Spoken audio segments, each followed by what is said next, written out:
When Adolf Hitler took his own life in his Berlin bunker on April 30th, 1945, he left behind more than just a shattered Reich and a devastated continent. Hidden in bank vaults, stashed in mountain retreats, and scattered across Europe were the remnants of a vast personal fortune that most of his followers never knew existed. For a man who projected an image of ascetic dedication to the German people, Hitler had accumulated wealth on a scale that would have shocked his most devoted admirers. The question that emerged in the chaotic aftermath of Nazi Germany's collapse was simple yet profound. What happened to all that money? In this video, we will find out. So without further ado, let's start with the first source of Hitler's incredible wealth. The story of Hitler's fortune begins long before he seized absolute power in Germany. Born in the small Austrian town of Braunau am Inn in 1889, Hitler came from modest circumstances. His father Alois was a mid-level customs official, and young Adolf showed little promise of future wealth or power. After his father's death in 1903, Hitler received a small inheritance, but it was barely enough to support his aimless years in Vienna and Munich as a failed art student and struggling watercolor painter. His early attempts to make money through art were largely unsuccessful, and he lived in flop houses and men's hostels, surviving on a meagre orphan's pension and whatever he could scrape together selling postcards and paintings to tourists and small shops. This period of poverty would later become part of his carefully constructed political mythology, the story of a man who rose from nothing to save Germany. Everything changed with the publication of Mein Kampf. Hitler had dictated this rambling political manifesto to Rudolf Hess while imprisoned at Landsberg prison, following his failed beer hall putsch in 1923. The first volume was published in July 1925, with the second following in December 1926. Initially, the book sold poorly, moving only about 9,000 copies in its first year. The royalties were minimal, and Hitler's publisher, Max Amann, had serious doubts about whether the investment would ever pay off. But as the Nazi Party grew in strength throughout the late 1920s and early 1930s, sales began to climb. By the time Hitler became Chancellor in January 1933, Mein Kampf had sold over 240,000 copies. What happened next transformed the book from a modest success into a money-printing machine that would generate millions for its author. Once Hitler held power, Mein Kampf became mandatory reading across Germany. The Nazi regime ensured that virtually every German household owned a copy. Newlywed couples received the book as a gift from local governments. Schools, libraries, and businesses were expected to stock it. Foreign editions appeared in multiple languages, with the royalties flowing directly to Hitler. By 1939, the book had sold over 5 million copies in Germany alone. Each copy generated royalties for Hitler, and the numbers were staggering. Estimates suggest that between 1933 and 1944, Mein Kampf earned Hitler approximately 8 million Reichsmarks in royalties, equivalent to roughly $40 million in today's currency. This single source of income made Hitler a wealthy man, but it was far from his only revenue stream.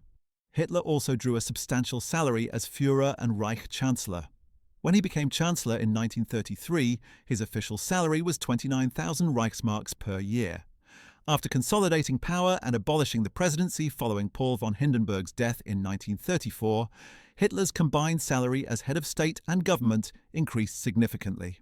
By 1935, he was earning approximately 45,000 Reichsmarks annually from official state sources. While substantial, this salary alone would not account for the immense wealth he accumulated. However, Hitler publicly refused to accept his salary after 1935, making a great show of his supposed financial sacrifice for the German people. This was pure theatre designed to burnish his image as a selfless leader. In reality, he had no need for a government salary when his other income sources dwarfed it completely. The real money came from an elaborate system of bribes disguised as donations from German industrialists. In 1933, Hitler established what became known as the Adolf Hitler Spender, or Adolf Hitler Fund of German Industry. This was essentially a protection racket dressed up as voluntary contributions. German corporations and wealthy individuals were strongly encouraged to make generous donations to this fund, which went directly to Hitler personally. The donations were nominally voluntary, but any business owner who failed to contribute generously could expect unwelcome attention from the SS or Gestapo. Companies like IG Farben, Krupp, and Siemens made massive contributions, effectively buying favour and protection from the regime. Between 1933 and 1945, these industrial donations totaled an estimated 700 million Reichsmarks. While not all of this went directly into Hitler's pocket, a substantial portion did, with the rest funding various Nazi Party activities and pet projects. Hitler also profited enormously from his image rights. In 1933, he signed a contract with the Reich Postal Ministry, giving him royalties on every postage stamp that bore his likeness. Considering that Nazi Germany issued billions of stamps featuring Hitler's portrait, this represented another significant revenue stream. He received a small percentage on each stamp sold, but the volume was so enormous that the total earnings were substantial. Additionally, Hitler received payments every time his image was used in photographs, posters, or other commercial materials. The photographer Heinrich Hoffmann, who had become Hitler's personal photographer in the 1920s, managed these image rights and ensured that Hitler profited handsomely from them. Hoffmann himself became a millionaire through this arrangement, and Hitler's share was even larger. One of the most controversial aspects of Hitler's wealth accumulation involved the direct looting of property from Jewish citizens and other victims of Nazi persecution. When Jewish families were forced to flee Germany or were deported to concentration camps, their property was confiscated by the state. While much of this went to fund the Nazi war machine or enrich various party officials, Hitler himself selected choice items for his personal collection. His massive art collection, which by the end of the war numbered over 6,000 paintings and sculptures, included countless works stolen from Jewish collectors. Hitler fancied himself an art connoisseur despite his failed career as a painter, and he amassed one of the largest private art collections in Europe. The value of this collection alone ran into hundreds of millions of Reichsmarks. Hitler's primary residence, the Berghof at Obersalzberg near Berchtesgaden in the Bavarian Alps, was purchased and expanded using both his personal wealth and state funds in a way that deliberately blurred the lines between the two. He had first rented a small house there in the 1920s, using it as a retreat and the place where he completed Mein Kampf. In 1933, shortly after becoming Chancellor, Hitler purchased the property and the surrounding land. Over the next several years, he transformed the modest mountain house into a sprawling compound. The construction and expansion of the Berghof cost approximately 3 million Reichsmarks, paid from Hitler's personal fortune, though additional state funds were used for security installations and the development of the broader Obersalzberg complex that housed other Nazi leaders. The Berghof itself was a magnificent estate featuring over 30 rooms, including a massive great hall with an enormous window that could be lowered into the floor to provide an unobstructed view of the Austrian Alps. The furnishings were luxurious, featuring expensive carpets, fine art, and custom furniture. Hitler maintained a staff of dozens to keep the property running, including cooks, gardeners, security personnel, and housekeepers. The annual operating costs of the Berghof alone exceeded 200,000 Reichsmarks, all paid from Hitler's personal accounts. He spent much of his time there, particularly in the years before the war, and it served as an unofficial seat of government where important decisions were made and foreign dignitaries were received. Beyond the Berghof, Hitler owned additional properties. He maintained a large apartment at Prinzregentenplatz 16 in Munich, which had been his primary residence since 1929. This 9-room apartment was lavishly decorated and served as his base in what he considered the capital of the Nazi movement. He also owned property in Berlin, though his official residence there was the Reich Chancellery, a state building. All of these properties required maintenance, staff, and operating expenses that ran into hundreds of thousands of Reichsmarks annually. The costs were paid directly from Hitler's personal accounts, demonstrating the scale of his private wealth. Hitler's personal spending habits were relatively modest in some areas, but extravagant in others. He didn't smoke or drink alcohol, and his dietary preferences were simple, eventually becoming almost entirely vegetarian. He didn't spend lavishly on clothing, typically wearing his simple military uniform or civilian suits. However, he spent enormous sums on architecture and construction projects, art acquisitions, and gifts to his inner circle. He was known to give generous monetary gifts to close associates, often handing out large sums of cash to favoured generals, party officials, or even servants who pleased him. These gifts could range from a few thousand Reichsmarks to hundreds of thousands, distributed seemingly on whim. The management of Hitler's finances was handled by a small group of trusted associates. Martin Bormann, who served as Hitler's personal secretary and later as head of the party chancellery, managed much of Hitler's wealth. Bormann kept meticulous records of income and expenditures, though these records were carefully hidden from public view. Max Amann, Hitler's former sergeant from World War I who had become a successful publisher, handled the Mein Kampf royalties and related publishing income. Photographer Heinrich Hoffmann managed the image rights portfolio.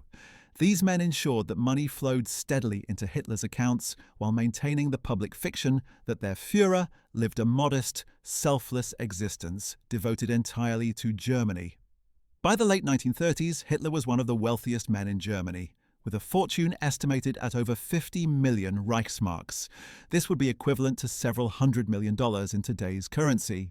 The money was held in various accounts at different banks, with the primary account being at the Reichsbank in Munich. Smaller accounts existed at banks in Berlin and other cities. The holdings were deliberately spread across multiple institutions to reduce risk and avoid drawing attention to the full scale of his wealth. Much of the money was held in cash or easily liquidated securities, though he also owned significant real estate holdings beyond his personal residences. The outbreak of World War II in September 1939 opened new avenues for wealth accumulation. As German forces swept across Europe, they looted museums, private collections, and national treasuries. While much of this plunder went to fund the war effort or enrich high-ranking Nazi officials, Hitler personally selected items for his planned Führer Museum in Linz, Austria. This museum, which was never completed, was intended to be the greatest art museum in the world, and Hitler devoted enormous resources to acquiring works for it. Special units were tasked with identifying and seizing valuable artworks across occupied Europe. The collection grew to include thousands of paintings, sculptures, and other art objects, many of which were stored in salt mines and other secure locations for the duration of the war. The value of the art collection alone was incalculable. It included works by Vermeer, Rembrandt, Michelangelo, and countless other masters. Many of these works had been stolen directly from Jewish collectors in Germany, Austria, France, and the Netherlands. The Nazi art looting operation was systematic and thorough, with detailed catalogues maintained of every seized work. Hitler spent hours poring over photographs and descriptions of artworks, personally deciding which pieces would go to his museum and which could be sold or traded. The art collection represented not just cultural treasures, but also a vast store of wealth that could potentially be converted to cash if needed. In addition to art, the Nazis looted gold. On an unprecedented scale, central bank reserves from conquered nations were seized and shipped back to Germany. Dental gold extracted from concentration camp victims was melted down and added to the Reich's reserves. By 1945, the Reichsbank held an estimated 200 tons of gold, much of it looted from occupied territories and victims of the Holocaust. While most of this gold belonged to the German state rather than Hitler personally, the line between state assets and Hitler's personal property had become increasingly blurred. Some of this gold was almost certainly diverted to Hitler's personal accounts, or used to purchase items for his private collection. As the war turned against Germany, Hitler's thoughts turned increasingly to preserving his wealth. In the final years of the conflict, as Allied bombing intensified and the Reich began to crumble, steps were taken to hide and protect valuable assets. Art collections were moved from cities to remote locations, including salt, mines in Austria, and underground bunkers. Cash and gold were transferred to accounts in neutral countries, particularly Switzerland. Bormann, who managed Hitler's finances, worked to ensure that at least some of the wealth could be preserved regardless of Germany's fate. These efforts would later spark decades of investigation and litigation as various parties sought to recover the hidden assets. Switzerland played a particularly important role in sheltering Nazi wealth. Swiss banks, operating under strict secrecy laws, accepted deposits from high-ranking Nazis throughout the war. Hitler himself is believed to have maintained accounts at several Swiss banks, though the exact amounts and account numbers remained secret for decades. Estimates suggest that Hitler may have deposited anywhere from 5 to 20 million Swiss francs in Swiss accounts during the war years. These accounts were opened under various names and through intermediaries, making them difficult to trace. The Swiss banking system's famous discretion ensured that these deposits remained hidden even after the war ended. Hitler also converted some of his wealth into other easily portable forms. Diamonds and other precious stones were purchased and stored in secure locations. These could be easily transported and hidden, making them ideal for preserving wealth in uncertain times. Some of Hitler's inner circle later claimed that he had hidden caches of diamonds and jewelry in various locations, though most of these claims were never verified. The idea of buried Nazi treasure has inspired countless treasure hunters over the decades, though few genuine finds have been authenticated. By early 1945, as Soviet forces closed in on Berlin from the east and American and British forces advanced from the west, the question of what would happen to Hitler's fortune became increasingly urgent. In his final days in the Führerbunker beneath the Reich Chancellery in Berlin, Hitler was more concerned with his historical legacy and his impending death than with his money. However, those around him, particularly Martin Bormann, were very much concerned with the practical matter of assets. In the chaos of the Reich's final collapse, various attempts were made to move money, art, and other valuables to secure locations, but the breakdown of transportation and communication made this increasingly difficult.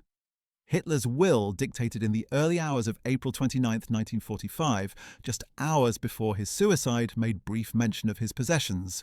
He stated that any items of personal value or necessary for maintaining a simple standard of living should go to his relatives, particularly his sisters Paula Hitler and Angela Raubal. Any remaining assets, he declared, should go to the Nazi Party or, if the party no longer existed, to the German state. This vague disposition would later prove problematic, as it wasn't clear exactly what constituted his estate or where various assets were located. The will was witnessed by Bormann, propaganda minister Josef Goebbels, and two other Nazi officials. Goebbels himself would die alongside his wife and children the following day, while Bormann's fate remained uncertain for decades.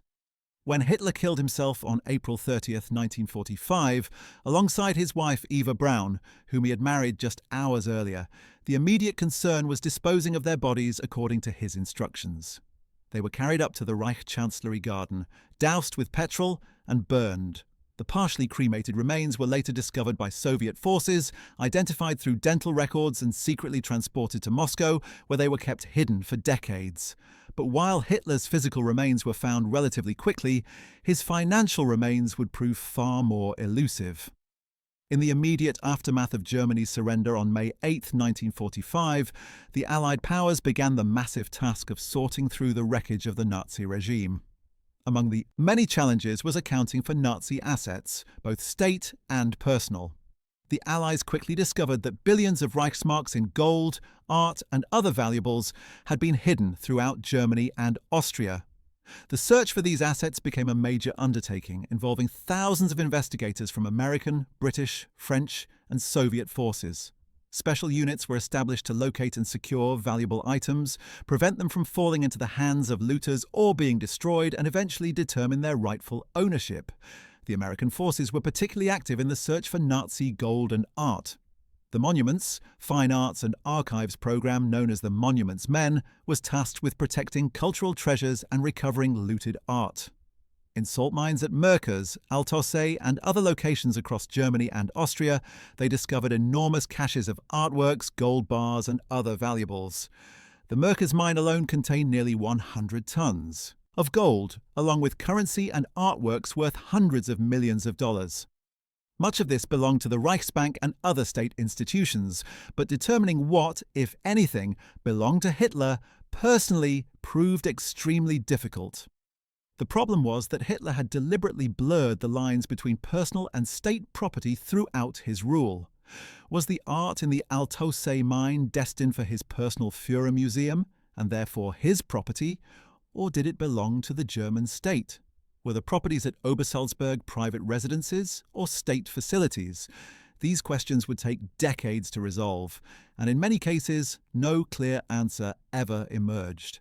Adding to the confusion was the destruction of many financial records in the final days of the war.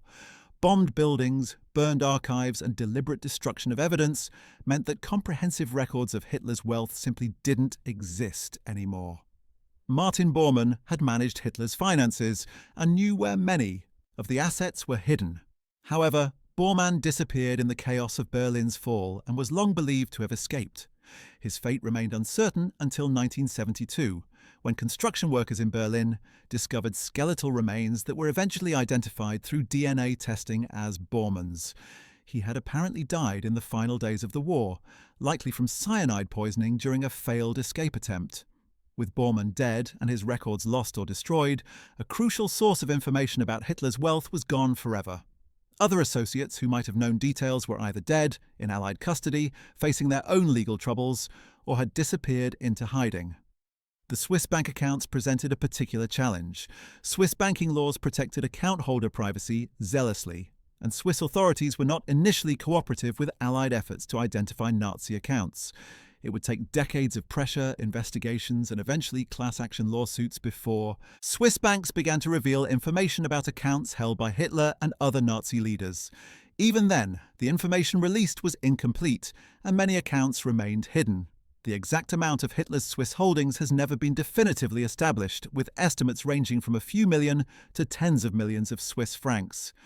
The properties owned by Hitler presented different complications. The Berghof at Obersalzberg had been heavily damaged by Allied bombing in the final weeks of the war. American forces occupied the area in May 1945 and found the compound in ruins. What remained was systematically looted by soldiers looking for souvenirs, locals seeking valuables, and eventually demolished by the Bavarian government in 1952 to prevent it from becoming a neo-Nazi shrine. The land itself fell under the control of the Bavarian state government. Hitler's apartment in Munich at Prinzregentenplatz also became the property of the Bavarian state. For decades, these properties generated no income as the state held them but could not sell them due to complicated legal questions about ownership. The legal status of Hitler's estate was complicated by several factors. First, under German law at the time, a person convicted of certain crimes could have their property confiscated by the state. However, Hitler had never been formally convicted of any crime, as he had died before any such proceedings could occur. Second, Hitler's will left his property to the Nazi Party, which had been declared a criminal organization and dissolved by the Allies, and to the German state, but which German state was the question. Germany was divided into occupation zones and would eventually become two separate countries, East and West Germany. Third, many of the assets were of disputed origin, having been looted from victims of the Holocaust and occupied territories, meaning they should rightfully be returned to their original owners or their heirs, the Bavarian state. Government took the position that all of Hitler's property located in Bavaria had escated to the state upon his death, particularly since the named beneficiary in his will, the Nazi Party, no longer existed. This included the Berghof property, his Munich apartment, and various bank accounts held at Bavarian institutions.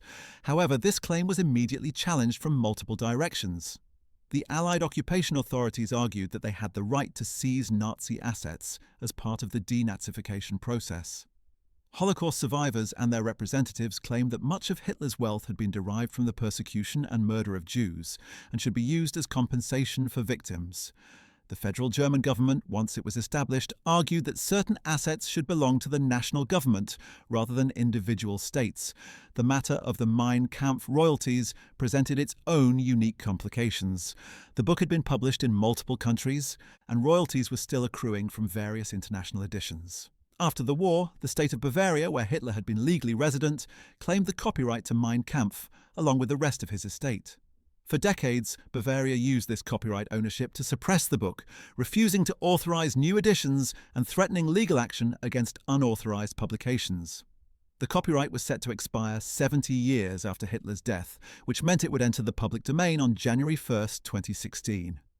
During the period of Bavarian control, the accumulated royalties from foreign editions were held in special accounts, with periodic debates about what should be done with this money. Hitler's relatives also entered the picture, complicating matters further. His half-sister, Paula Hitler, who had lived quietly in Vienna working under an assumed name during the war, came forward after 1945, seeking her inheritance. According to Hitler's will, she was entitled to items of personal value and enough for a simple standard of living. However, determining what that meant in practical terms was difficult. Paula was interrogated extensively by American intelligence officers who wanted to know what she might know about hidden assets. She claimed to know very little about her brother's finances, insisting that he had supported her modestly during the war but had not confided in her about his wealth. She received a small pension from the Austrian government and lived in modest circumstances until her death in 1960. Angela Raubal, Hitler's other half-sister and the mother of Geli Raubal, with whom Hitler had been romantically involved before her mysterious death in 1931, also survived the war. Angela had worked as Hitler's housekeeper at the Berghof for many years before falling out with him over his relationship with Eva Braun. She was initially arrested by American forces in 1945, but was released after interrogation. Like Paula, she claimed to have little knowledge of Hitler's finances and received minimal support in her later years. Both sisters' claims to Hitler's estate were essentially ignored by the Bavarian authorities, who argued that since Hitler's assets were tainted by criminality and much of the wealth had been derived from illegal activities, normal inheritance laws did not apply. The task of tracking down Hitler's money was further complicated by the testimony of various Nazi officials captured after the war. During interrogations and at the Nuremberg trials, different officials gave conflicting accounts of Hitler's wealth and what had happened to it. Some claimed that Hitler had been personally modest and had used most of his income to fund the Nazi Party and various charitable activities.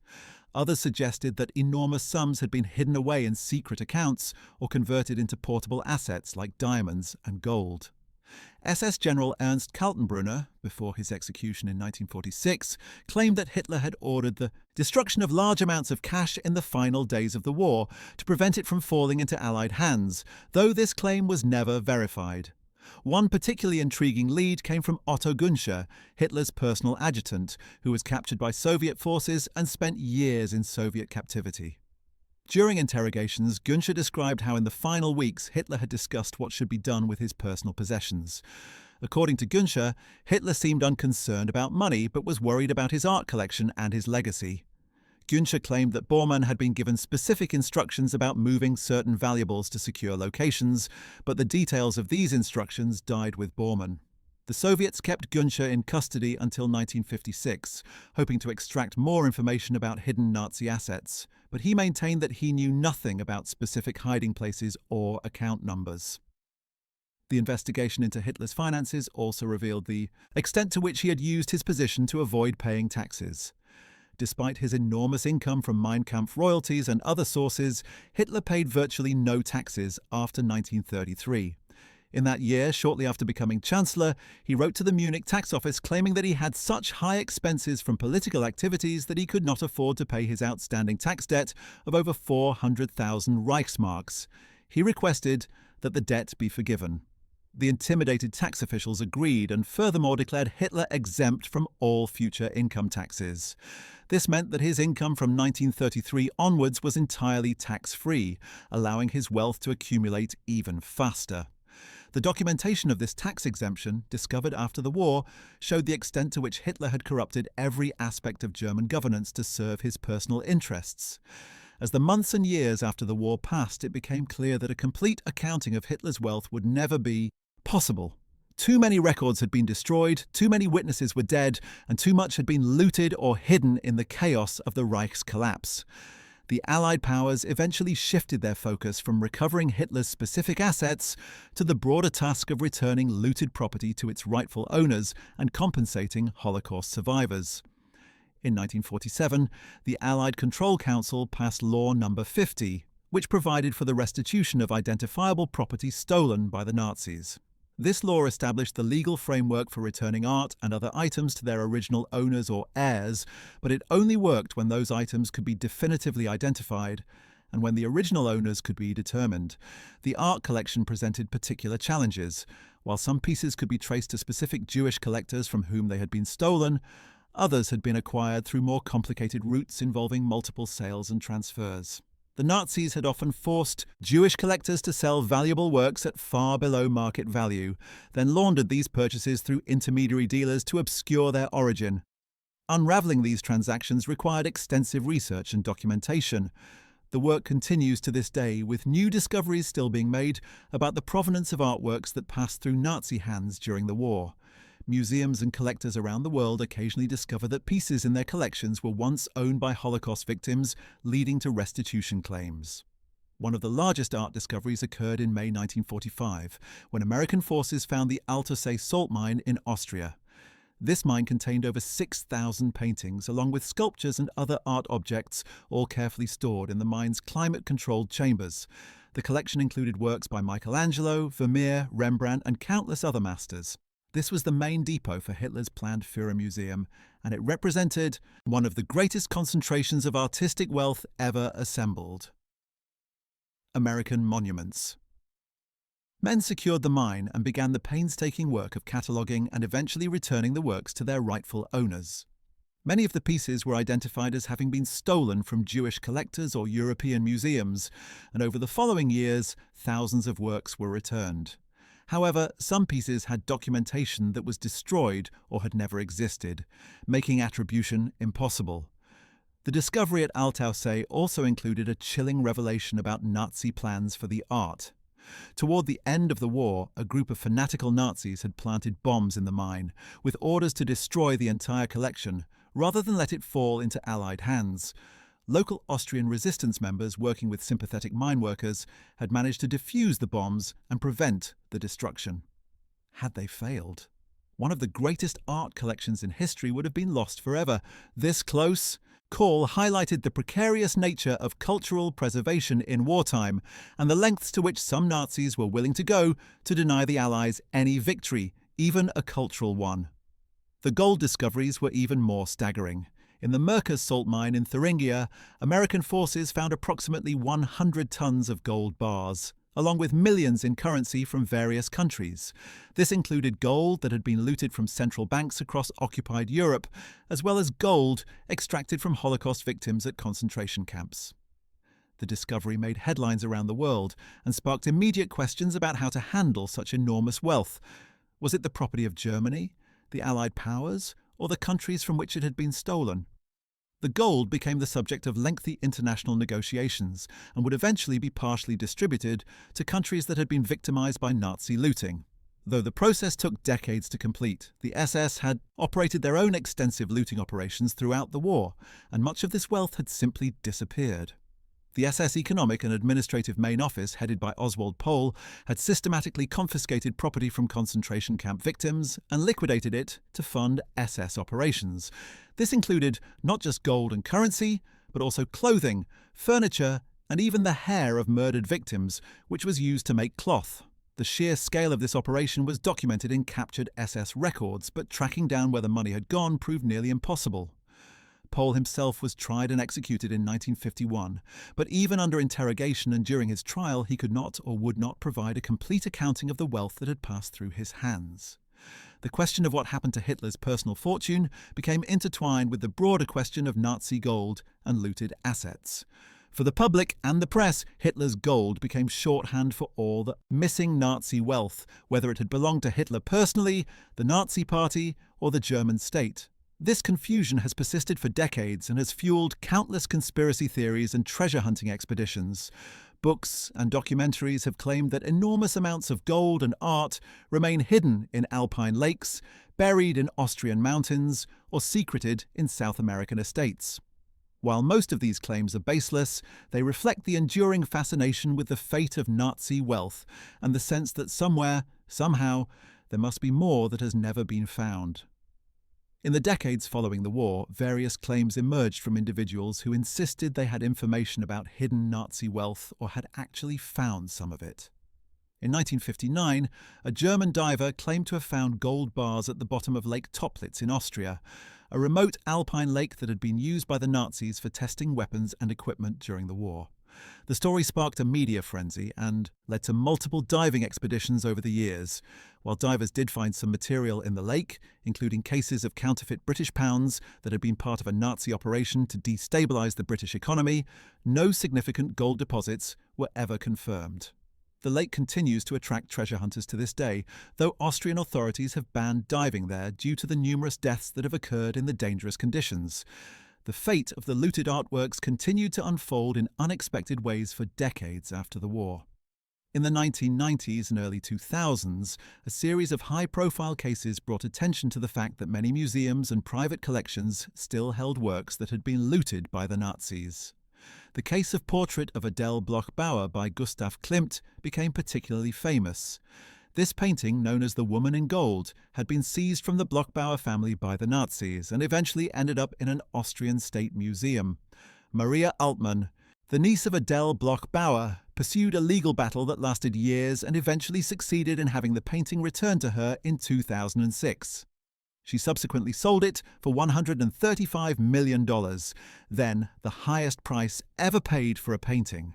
This case and others like it demonstrated that the question of Nazi-looted art was far from settled, even 60 years after the war's end.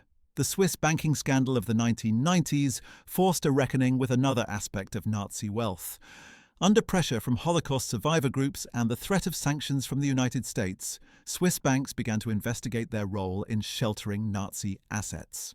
In 1996, a security guard at a Swiss bank discovered that the bank was shredding documents related to Nazi-era accounts, leading to a major scandal. Investigations revealed that Swiss banks had accepted deposits from Nazis throughout the war, had failed to return assets to Holocaust survivors after the war, and had destroyed records to cover their tracks. In 1998, Swiss banks agreed to a settlement of $1.25 billion to compensate Holocaust survivors and their families for stolen assets held in Swiss accounts. While this was a substantial sum, critics argued that it represented only a fraction of what had actually been deposited in Swiss banks by Nazis and stolen from Jewish victims. The question of what happened to Hitler's personal Swiss accounts was never fully answered. Swiss banking secrecy laws, which were only gradually relaxed in the 1990s and 2000s, made it nearly impossible to determine exactly which accounts had belonged to Hitler. Some accounts may have been identified and included in the 1998 settlement, but others may still exist, dormant and unclaimed. Swiss law regarding dormant accounts has changed over the years, with banks now required to make efforts to locate the heirs of account holders, but accounts belonging to someone like Hitler, who has no legitimate heirs, and whose assets are tainted by criminality, occupy a legal grey area. Any funds that are eventually identified as having belonged to Hitler would likely be claimed by the Bavarian state government, though other parties would almost certainly contest such a claim. The properties that had belonged to Hitler faced their own complicated futures. The Berghof site at Obersalzberg remained in ruins for years after the war. The Bavarian government demolished what remained of the buildings in 1952, fearing that the site could become a pilgrimage destination for neo-Nazis. However, the land itself remained the subject of legal disputes. The documentation center at Obersalzberg, which opened in 1999, was built on part of the former Nazi complex and serves as a museum and educational facility about the Nazi period. The centre acknowledges the difficulty of dealing with such sites, which are simultaneously historically important and morally repugnant. The question of what to do with places associated with Nazi leaders remains contentious in Germany to this day, with a tension between preserving history and preventing the glorification of criminals. Hitler's Munich apartment at Prinzregentenplatz presented different challenges. Unlike the Berghof, it survived the war largely intact. After 1945, the Bavarian state took control of the property and eventually sold it. Over the years, the apartment has had various owners and uses. A plaque on the building identifies it as a former residence of Hitler, serving as a historical marker, but also a reminder of a dark past. The apartment itself is a private residence and not open to the public. This represents one approach to dealing with Hitler's former properties: acknowledge their historical significance but allow them to be integrated into normal use, rather than treating them as shrines or monuments. The legal battles over Hitler's estate continued for decades. In the 1970s and 1980s, various parties attempted to claim rights to Hitler's assets or to force a more complete accounting of what had happened to his wealth. These efforts were generally unsuccessful, as courts in Germany and elsewhere ruled that Hitler's assets, to the extent they could be identified, belonged to the state of Bavaria by right of escheat, meaning that property of a deceased person with no legitimate heirs reverts to the state. Furthermore, courts held that given Hitler's crimes, any normal inheritance rights that might exist were void. This legal doctrine, sometimes called unworthiness to inherit, prevents criminals from benefiting from their crimes and extends to preventing their heirs from benefiting. The copyright to Mein Kampf became an unexpected source of ongoing controversy and income. As mentioned earlier, the state of Bavaria claimed the copyright after the war and used it to prevent new editions from being published. However, old editions continued to circulate, and unauthorized editions appeared in various countries. Foreign publishers sometimes paid royalties to Bavaria, sometimes did not.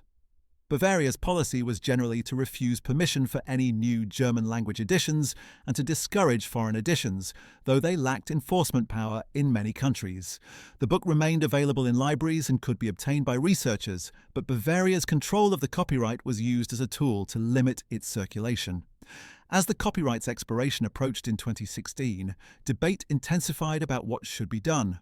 Some argued that allowing the book to enter the public domain would lead to a flood of new editions and potentially contribute to the rise of neo-Nazi movements. Others argued that suppressing the book was counterproductive and that a scholarly, annotated edition would be more useful for educational purposes. In the end, the Institute for Contemporary History in Munich published a critical edition in 2016, containing extensive annotations and commentary that placed Hitler's text in historical context and refuted his arguments. This edition became a bestseller in Germany, though whether this was due to genuine historical interest or morbid curiosity remained a matter of debate. The royalties from Mein Kampf over the decades since the war are estimated to have totaled several million euros. Under Bavaria's control, these royalties were not used as general revenue, but were typically donated to charitable organizations, particularly those supporting Holocaust survivors and education about the Nazi period. This approach was intended to ensure that Hitler's hateful text, even in death, would contribute to undoing the harm he had caused. After the copyright expired in 2016, Bavaria no longer received these royalties, and publishers of the book have generally followed the precedent of donating proceeds from its sale to charitable causes. The investigation into Nazi gold and looted assets received renewed attention in the 1990s, prompted by several factors. The end of the Cold War opened previously inaccessible archives in Eastern Europe and the former Soviet Union, revealing new information about what had happened to assets in areas that had been under communist control. The declassification of American and British intelligence documents from the war and post-war period also shed new light on Allied knowledge of and actions regarding Nazi wealth. Additionally, growing awareness of the incompleteness of Holocaust restitution led to demands for a more thorough accounting of what had been stolen and what had been recovered. In 1997, an international conference was held in London to address the issue of Nazi gold. Representatives from 41 countries attended, including nations that had been occupied by the Nazis, neutral countries that had traded with Nazi Germany, and Allied powers. The conference reviewed what was known about the approximately 400 tons of gold that had been looted by the Nazis, including the portion that had been recovered after the war and the portion that remained missing. The conference acknowledged that some neutral countries, particularly Switzerland, Spain, Portugal, and Sweden, had knowingly accepted looted gold from Nazi Germany during the war, providing the Reich with hard currency to purchase war materials. The conference led to agreements by some countries to contribute to a fund for Holocaust survivors, though the amounts were far less than what victims' advocates had hoped for. The United States also came under scrutiny for its handling of Nazi gold after the war. Declassified documents revealed that American authorities had been aware that some of the gold recovered from the Nazis had been melted down from items stolen from Holocaust victims, including dental gold, jewelry, and other personal effects. Despite this knowledge, much of this gold had been pooled with gold stolen from central banks and used for post-war reconstruction and reparations, with little effort made to compensate individual victims. In 1998, the United States government acknowledged these failures and contributed to a Holocaust Victims Fund, though critics argued that the response came 50 years too late to help most of the survivors. The role of neutral countries in facilitating Nazi financial operations became clearer as more archives were opened. Switzerland, as previously mentioned, accepted billions of dollars worth of Nazi deposits and traded with Germany throughout the war. Sweden sold iron ore and ball bearings to Germany in exchange for gold, much of which was later discovered to have been looted. Spain and Portugal also traded with Germany and accepted gold payments. These countries had justified their actions during the war by claiming neutrality and the need to protect their own interests, but post-war investigations revealed that their leaders had often known that the gold was looted and had chosen to accept it anyway. The moral and legal questions surrounding the actions of neutral countries during the war remain subjects of historical debate. One particularly disturbing discovery involved the dental gold taken from Holocaust victims. The Nazis had operated a systematic program to extract gold fillings, crowns, and bridges from the bodies of those murdered in the death camps. This gold was melted down into bars and deposited in the Reichsbank. After the war, Allied investigators found records indicating that the Reichsbank had received shipments of Melmer gold, named after Bruno Melmer, the SS captain who had been responsible for delivering the gold. These shipments totaled hundreds of kilograms of gold and were clearly identified in the records as coming from the concentration camps. However, once the gold was melted down and mixed with other gold reserves, it became impossible to separate this blood gold from gold looted from central banks or obtained through legitimate means. This meant that some of the gold used for post-war reparations and reconstruction had almost certainly come from the bodies of murdered victims, a horrifying realization that only became widely known decades after the fact. The investigation into what happened to Hitler's money also revealed the extent of corruption among the Nazi leadership. While Hitler himself accumulated a vast personal fortune, so did virtually every member of his inner circle. Hermann Göring, second in command of the Nazi state, amassed a collection of art and treasures worth hundreds of millions of Reichsmarks. His estate at Karenhol northeast of Berlin was filled with looted artworks, and he wore different uniforms for every occasion, each covered in medals and decorations. When Allied forces captured Göring in 1945, they found him in possession of an enormous hoard of jewelry, art, and currency. Heinrich Himmler, head of the SS, controlled vast financial resources through his command of the concentration camp system and used this wealth to fund SS operations and enrich himself and his officers. Joseph Goebbels lived lavishly in Berlin, with multiple residences and a staff of servants, all funded by the state. The system of corruption extended throughout the Nazi hierarchy. Regional party leaders, or Gauleiters, enriched themselves through confiscation of Jewish property and control of local resources. Military officers, particularly those in occupied territories, lived like feudal lords, requisitioning the best houses, cars, and goods for themselves. The entire Nazi state had become a kleptocracy, with theft and corruption normalized as tools of governance. Hitler not only tolerated this corruption but encouraged it, seeing it as a way to ensure the loyalty of his subordinates. By making them complicit in theft and enriching them through the spoils of conquest, he bound them to the regime and made them dependent on its continued success. This culture of corruption extended to Hitler's personal finances. The blurring of lines between state and personal property meant that Hitler could use state resources for personal purposes and personal resources for state purposes without clear accounting. The Adolf Hitler Fund of German Industry, for example, supposedly funded the Nazi Party, but Hitler had complete discretion over how the money was spent, and substantial amounts went to his personal use. Similarly, when he purchased art for his planned Führer Museum, the money came from various sources, including his personal accounts, state funds, and looted resources, with no clear demarcation between them. This made it virtually impossible, even if all records had survived, to create a complete and accurate accounting of what was Hitler's personal wealth versus what belonged to the German state. After the war, many Nazi officials attempted to hide whatever wealth they had accumulated. Some succeeded in smuggling money and valuables out of Germany before they were captured. Others hid assets in neutral countries or transferred them to relatives living abroad. Otto Skorzeny, the SS commando famous for rescuing Mussolini, escaped from American custody and fled to Spain, where he lived comfortably for decades, reportedly financed by hidden Nazi funds. Josef Mengele, the infamous Auschwitz doctor, fled to South America and lived there until his death in 1979, supported by his family's wealth and possibly hidden Nazi assets. These cases demonstrated that while the Allied effort to seize Nazi assets was extensive, it was far from completely successful. The question of what happened to Hitler's money took on new dimensions as historians and investigators discovered more about the network of companies and front organizations the Nazis had used to move money internationally. Companies like IG Farben and Krupp had operations in neutral countries and had been used to transfer funds and assets out of Germany. Some of these companies continued to exist after the war, and untangling which assets rightfully belonged to them versus which had been illegally acquired or hidden by the Nazis proved extremely complex. Lawsuits over these matters continued well into the 21st century. The discovery of the Nazi gold train legend demonstrated the enduring power of stories about hidden Nazi wealth. In 2015, reports surfaced that a train full of gold and treasures had been found buried in tunnels near Wałbrzych in Poland.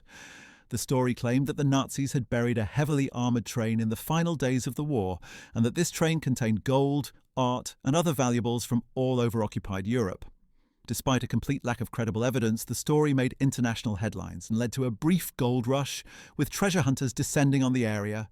Ground-penetrating radar surveys and eventually excavation proved that no such train existed, but the incident showed how persistent the fascination with Nazi gold remains, more than 70 years after the war's end. Part of this enduring fascination stems from the genuine fact that much Nazi wealth was never recovered.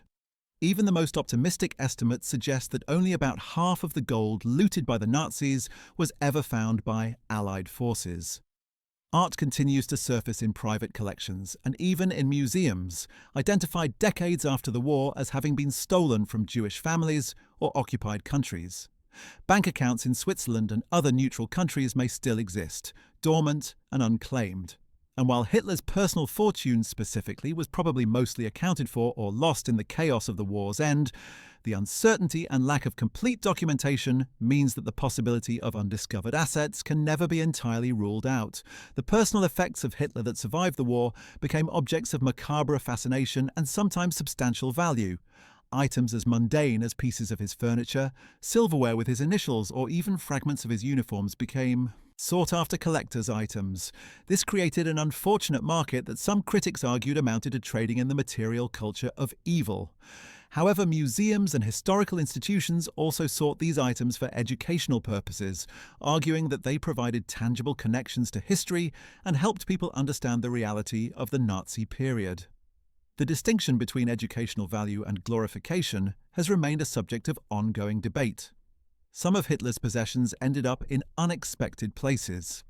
The Soviet Union, which had captured Berlin and the Reich Chancellery, seized enormous quantities of materials, including Hitler's furniture, books, and other personal items. Much of this was held in Soviet archives and only became accessible to researchers after the fall of the Soviet Union. Hitler's personal library, containing thousands of books, many with his annotations, was found in various locations after the war. Some volumes ended up in the Library of Congress in Washington, others in Russian archives, and still others were scattered among private collectors.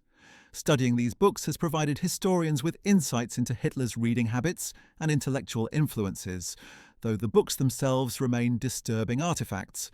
The fate of Eva Braun's possessions also intersected with questions about Hitler's wealth. Eva, who had been Hitler's longtime companion and became his wife mere hours before their joint suicide, had her own collection of jewellery, clothing, and personal effects. Much of this had been gifts from Hitler, purchased with his personal funds. After the war, American soldiers looted her residence at the Berghof and took various items as souvenirs. Some of these items, including jewellery and personal photographs, later appeared in auctions and private collections. The legal status of these items was questionable, as they had been essentially stolen from a looted property, but the passage of time and changes in ownership made recovery efforts difficult.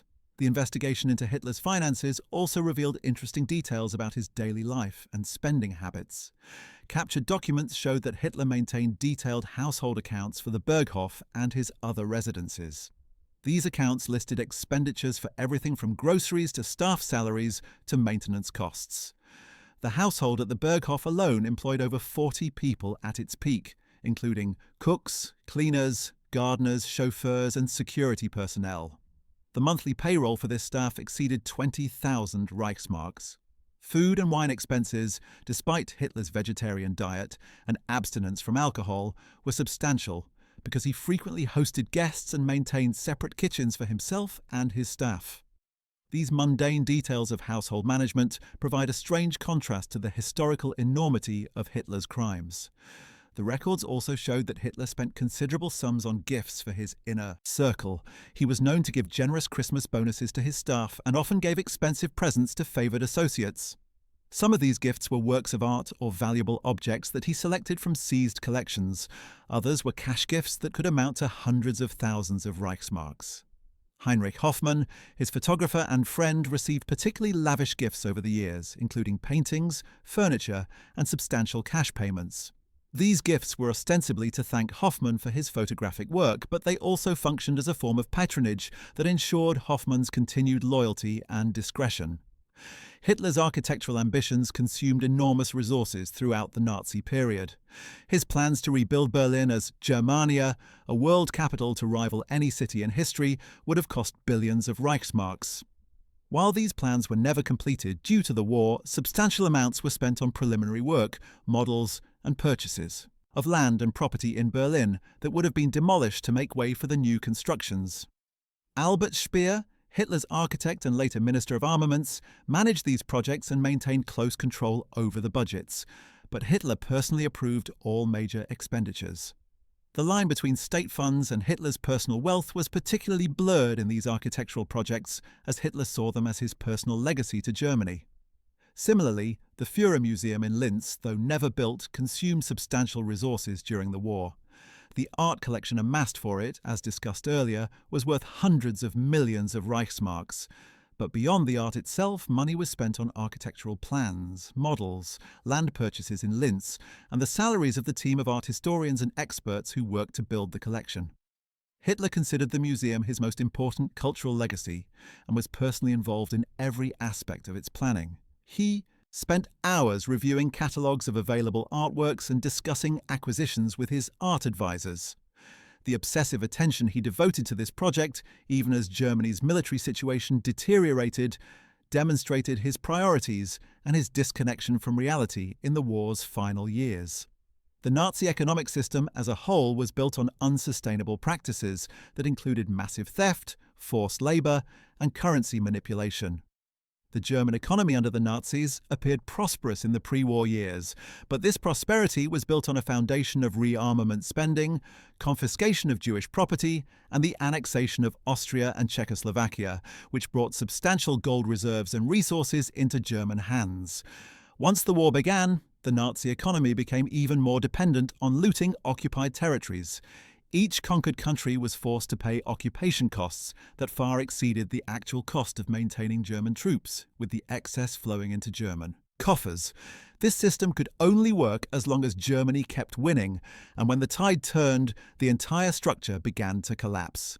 Hitler's personal wealth was in many ways a microcosm of this larger system. His fortune came from exploitation, corruption, and theft. The Mein Kampf royalties were legitimate in a narrow legal sense, but the book's sales were driven by mandatory purchases and political pressure. The industrial donations were bribes paid under duress. The art collection was largely stolen. Even the properties and luxury goods were often acquired through the forced sale of Jewish-owned assets or direct confiscation. In this sense, Hitler's personal fortune was built on the same foundations of criminality as the Nazi state itself, making any attempt to treat it as normal inherited wealth deeply problematic. The post-war legal principle that emerged, holding that Hitler's estate was forfeit due to his crimes and that his heirs had no legitimate claim, was important. Not just for disposing of his specific assets, but as a broader statement about criminal proceeds. The principle that one cannot profit from one's crimes and that one's heirs cannot benefit from criminal proceeds became an important part of international law regarding the proceeds of war crimes and crimes against humanity. This principle has been applied in various contexts since then, from the seizure of dictator assets to the confiscation of proceeds from organized crime. The practical application of this principle to Hitler's estate was complicated by the difficulty of identifying and valuing assets, the passage of time, and competing claims. However, the symbolic importance was clear. Hitler would not be allowed to enrich his relatives or leave a legacy of wealth, even if he had succeeded in hiding assets. Any property definitively identified as his would be forfeited to the state or used to compensate victims. This sent a message that the legal system, however imperfectly, would attempt to ensure that crime did not pay, even when the criminal was dead and beyond earthly justice. The investigation into Nazi assets also revealed the complicity of many respectable institutions in enabling Nazi crimes. Banks that accepted looted gold, auction houses that sold stolen art, insurance companies that seized the policies of murdered Jews without paying claims to heirs. All of these institutions profited from the Nazi regime and its victims. Many of these institutions survived the war and continued operating for decades before their wartime activities were fully investigated. The reckoning with this institutional complicity came slowly and incompletely, with some institutions acknowledging their past and making restitution, while others fought to avoid responsibility. Deutsche Bank, one of Germany's largest financial institutions, provides a particularly stark example. During the Nazi period, Deutsche Bank financed the construction of Auschwitz, helped manage the confiscation of Jewish property, and profited enormously from its close relationship with the Nazi regime. After the war, the bank initially denied significant involvement in Nazi crimes. It was only in the 1990s, under pressure from historians and advocacy groups, that Deutsche Bank commissioned an independent study of its wartime activities. The resulting report, published in 1999, documented extensive complicity in Nazi crimes and led to the bank contributing to a compensation fund for forced labourers and other victims. This pattern of delayed acknowledgement and partial restitution repeated itself across numerous German and international corporations. The art market proved particularly resistant to transparency about wartime activities. Many of the dealers and auction houses that had facilitated the sale of looted art continued operating after the war, sometimes with the same personnel. The provenance research necessary to identify looted artworks was often not done, whether out of willful ignorance or simple neglect. It was only in the 1990s and 2000s, with the establishment of provenance research departments at major museums and the passage of laws requiring investigation of Nazi-era acquisitions, that systematic efforts to identify and return looted art became standard practice. Even today, new discoveries are regularly made of artworks in museum collections that have problematic ownership histories. The question of what happened to Hitler's money cannot be separated from the broader question of what happened to Nazi Germany's wealth and what happened to the wealth stolen from victims of the Holocaust. These three categories of assets, state, personal, and looted, were so intermingled that separating them has proven impossible in many cases. A gold bar in the Reichsbank might have come from the German state's pre-war reserves, from Hitler's personal holdings, from a central bank in an occupied country, or from the fillings of murdered concentration camp victims. An artwork might have been legitimately purchased by a German museum before the war, stolen from a Jewish collector and sold to Hitler for his planned museum, or acquired through some complicated transaction that combined elements of legitimate purchase and coerced sale. This complexity has meant that absolute precision in accounting for what happened to Hitler's money specifically has never been achieved and likely never will be. What can be said with confidence is that Hitler accumulated a personal fortune estimated at between 50 and 100 million Reichsmarks through a combination of book royalties, bribes, image rights, and theft. A substantial portion of this wealth was held in property and art, both of which were largely destroyed, seized, or confiscated after the war. Some portion may have been successfully hidden in Swiss bank accounts or converted to portable valuables like diamonds, but if so, these assets have never been definitively identified and recovered. The official position of the German government is that all of Hitler's identifiable assets were forfeited to the state of Bavaria, which has used its ownership of the copyright to Mein Kampf and other assets to generate funds that have been donated to charitable causes. The enduring public fascination with Nazi gold and Hitler's money specifically stems from several factors. First, there is the sheer scale of the theft and the knowledge that much of what was stolen was never recovered. Second, there is the appeal of treasure hunting and the hope that somewhere there might be a vault full of gold bars or a cache of priceless artworks waiting to be discovered. Third, there is the desire for justice, the feeling that if Hitler's money could be found, it could be used to compensate victims and right historical wrongs. And fourth, there is simple, morbid curiosity about the personal life and finances of one of history's most infamous figures. This fascination has been exploited by numerous books, documentaries, and films that make exaggerated claims about hidden Nazi treasure. While some of these works are based on legitimate historical research, others are pure speculation or even deliberate fabrication. The line between serious investigation and sensationalism has often been blurred, making it difficult for the public to distinguish between credible research and fantasy.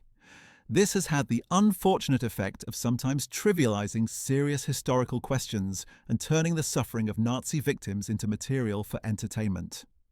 The academic study of Hitler's finances has produced some surprising findings. Historians examining surviving tax records discovered that before becoming Chancellor, Hitler had actually been quite poor at managing his personal finances. In the 1920s, he was frequently in debt and had to borrow money from party supporters. His 1924 tax return, filed while he was in Landsberg prison, showed an income of barely enough to live on.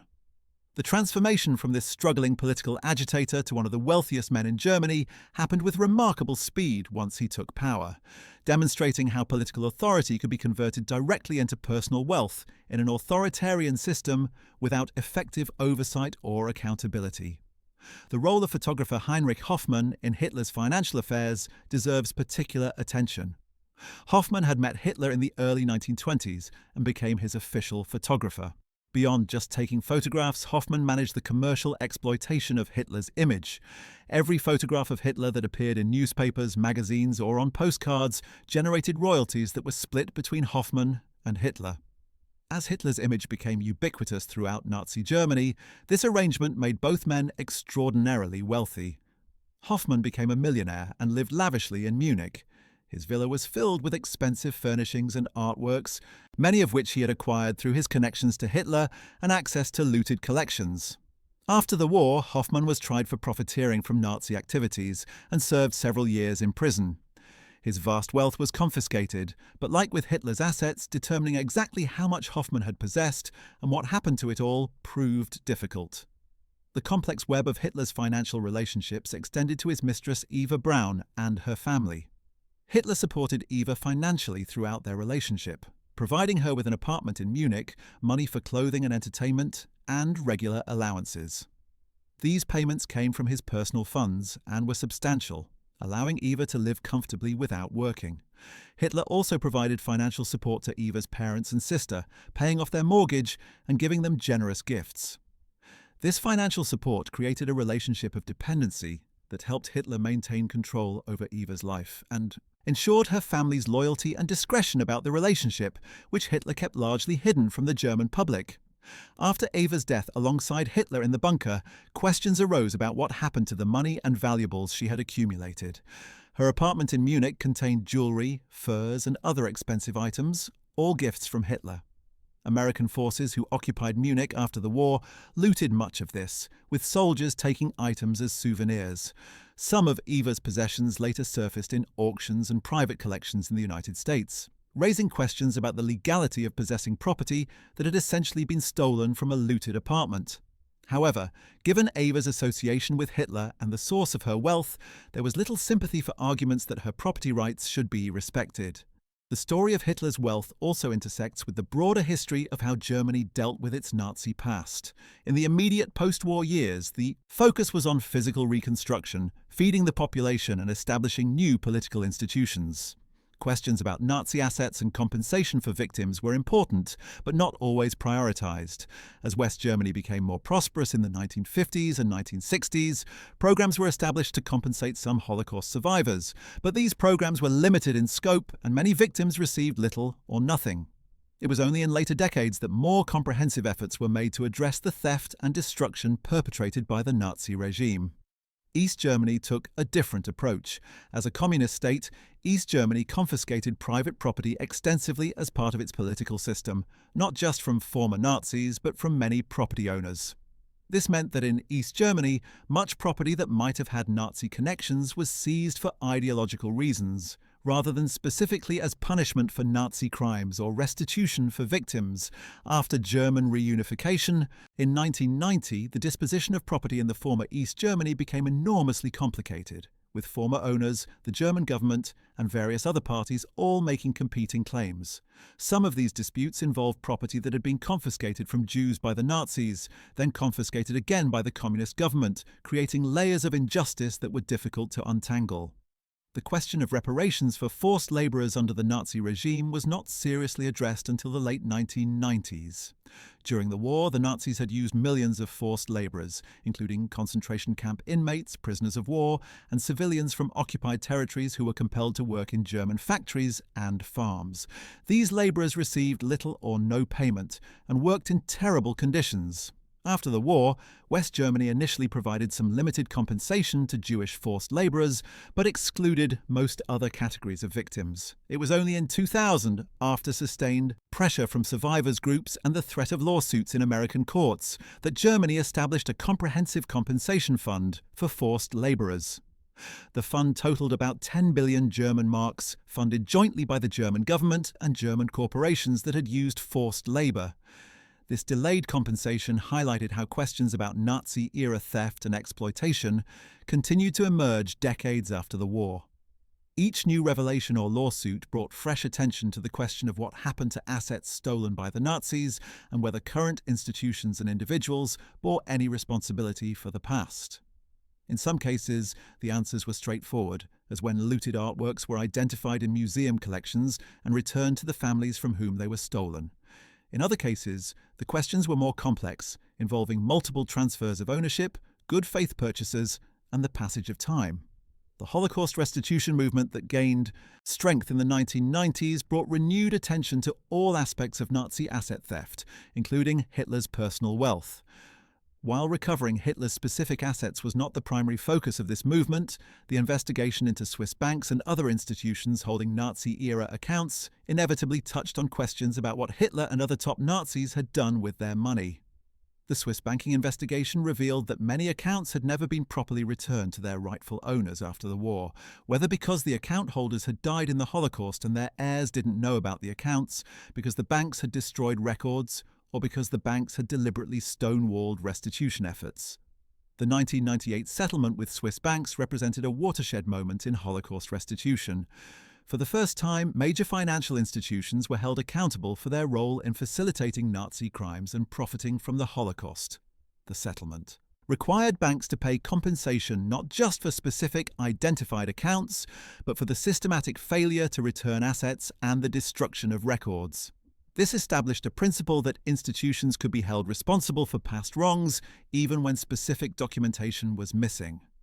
The settlement also funded historical research into the role of Swiss financial institutions during the war, producing a clearer picture of how supposedly neutral Switzerland had enabled Nazi financial operations. Following the Swiss settlement, attention turned to other neutral countries and their financial institutions. Sweden, which had traded extensively with Nazi Germany during the war and accepted gold payments, faced scrutiny about whether looted gold had entered Swedish reserves. A commission investigated and found that Sweden had indeed accepted some looted gold, though determining the exact amount was difficult due to incomplete records. Sweden eventually contributed to international funds for Holocaust survivors and education, though critics argued the amounts were inadequate. Similar investigations occurred in Portugal, Spain, Argentina, and other countries that had maintained relations with Nazi Germany or provided haven for fleeing Nazis after the war. The investigation of corporate collaboration with the Nazis became another important aspect of understanding what happened to Nazi wealth. Companies like IG Farben, which had manufactured Zyklon B gas used in the death camps and operated a factory using slave labor at Auschwitz, were broken up after the war. Krupp, the armaments manufacturer that had extensively used slave labor, was also dissolved, though the Krupp family later regained control of successor companies. Many other German corporations that had profited from the Nazi regime and used forced labor continued operating after the war with little initial accountability. It was only decades later that these companies were forced to confront their past and contribute to compensation funds. The question of what happened to Hitler's money intersected with these broader corporate accountability issues in complex ways. Some of the industrial donations to Hitler's fund had come from companies that later claimed they had been coerced into making these payments. While there was certainly pressure to donate, the companies had also benefited enormously from their relationships with the Nazi regime through favorable contracts, access to forced labor, and the elimination of Jewish competitors. Determining whether the donations should be seen as bribes that corrupted the companies or as tribute extracted by an authoritarian regime was more than an academic question, as it affected judgments about corporate responsibility and restitution obligations. One unexpected aspect of Hitler's financial legacy was the ongoing revenue from Mein Kampf.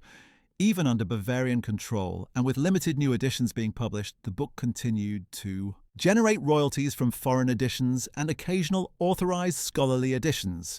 These royalties, while much smaller than during the Nazi period, still totaled hundreds of thousands of euros over the decades.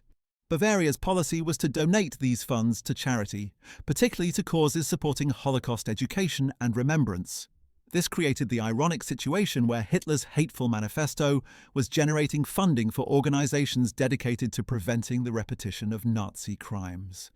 The expiration of the Mein Kampf copyright in 2016 sparked renewed debate about how to handle Hitler's most infamous work. Some argued that the book should be banned entirely, while others insisted that free speech principles required allowing it to be published. The compromise that emerged with the publication of a heavily annotated critical edition seemed to satisfy most parties. The critical edition became a bestseller in Germany, which surprised many observers. Analysis of who was buying the book suggested that it was primarily being purchased by educators, historians, and people interested in understanding the historical period, rather than by neo-Nazis or Hitler admirers. This provided some reassurance that making the book more widely available would not necessarily lead to increased support for Nazi ideology. The modern far-right and neo-Nazi movements have shown remarkably little interest in recovering Hitler's money or property. These groups are focused on ideology rather than material wealth, and they mythologize Hitler as a leader and idea, rather than concerning themselves with his bank accounts. However, they have shown interest in Nazi symbols and memorabilia, creating a market for artifacts from the Nazi period. This market includes both genuine historical items and fakes, and it exists in a legal grey area in many countries. Germany and Austria ban the public display of Nazi symbols in most contexts, but collecting historical artifacts for private possession is generally legal. Other countries have varying laws on the matter, creating a complex international market. The ethics of collecting Nazi memorabilia remain controversial.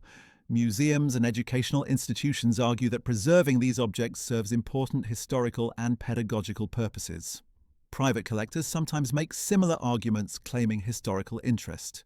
However, critics point out that the market for Nazi memorabilia can attract people who admire Hitler and the Nazi regime, and that trading in these objects can amount to glorifying evil. The distinction between historical preservation and glorification is not always clear, particularly when items are bought and sold in ways that focus on their monetary value rather than their historical significance. Some of Hitler's personal effects that survived the war ended up in Russian archives and museums. The Soviets had captured Berlin and the Reich Chancellery, giving them first access to whatever Hitler had left behind. They seized enormous quantities of documents, furniture, artworks, and personal items. Much of this material was kept secret during the Cold War, and it was only after the fall of the Soviet Union that Western researchers gained access to it. The materials included mundane items like Hitler's desk furniture and dishes, as well as historically significant documents and photographs. The Russian archives continue to hold material from Hitler's bunker and residences that has never been fully catalogued or studied. The fate of Hitler's art collection, beyond the pieces stored in salt mines that were recovered by Allied forces, remains partially mysterious. Hitler had acquired thousands of artworks over the years, and while many were accounted for after the war, others disappeared in the chaos. Some may have been destroyed in bombing, some may have been looted by soldiers or civilians, and some may have been hidden away and remain undiscovered. Occasionally, artworks with Nazi-era provenance surface in estate sales or private collections, leading to investigations about whether they were part of Hitler's collection and whether they had been stolen from their original owners.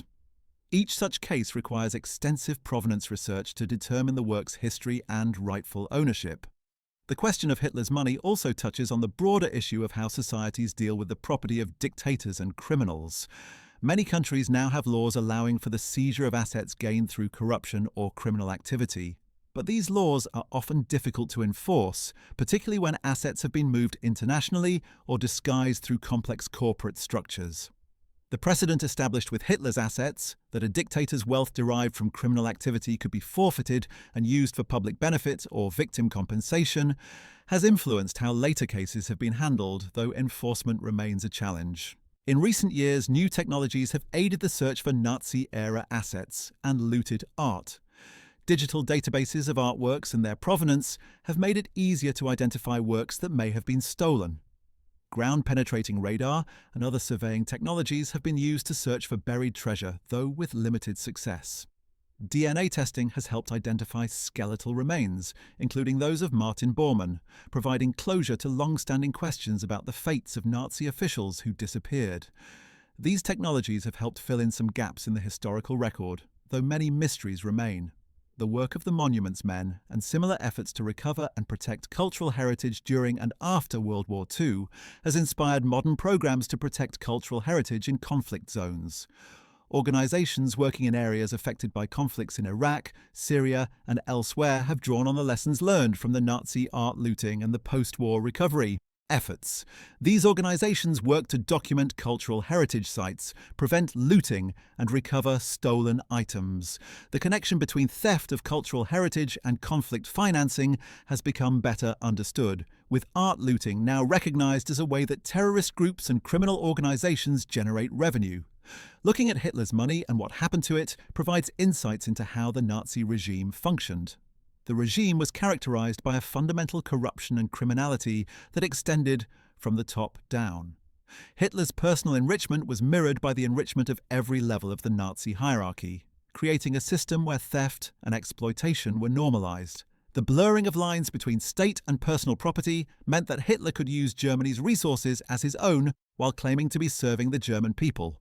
This corruption was not incidental to the Nazi project, but central to it, providing the glue that held the regime together through mutual complicity in crime.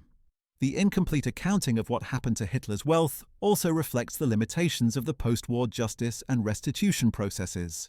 While the Nuremberg trials famously brought some Nazi leaders to justice for war crimes and crimes against humanity, the broader process of denazification and restitution was uneven and incomplete.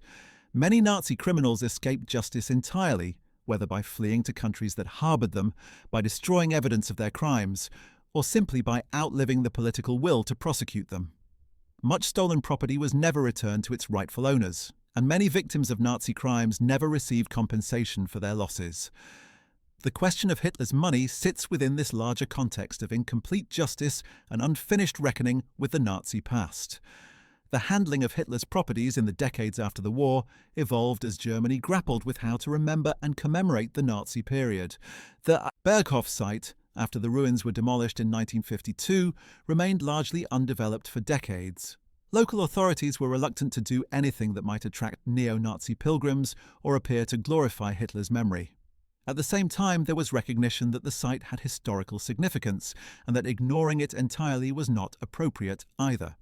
The solution, reached in the late 1990s, was to establish the documentation centre Obersalzberg, which opened in 1999. This centre provides comprehensive historical information about the Nazi period, with specific focus on the history of the Obersalzberg area and Hitler's use of it. The centre takes an educational approach, presenting factual information without glorification. It has become an important site for historical education, visited by hundreds of thousands of people each year. The Documentation Centre's approach represents a broader shift in how Germany deals with Nazi-era sites and objects.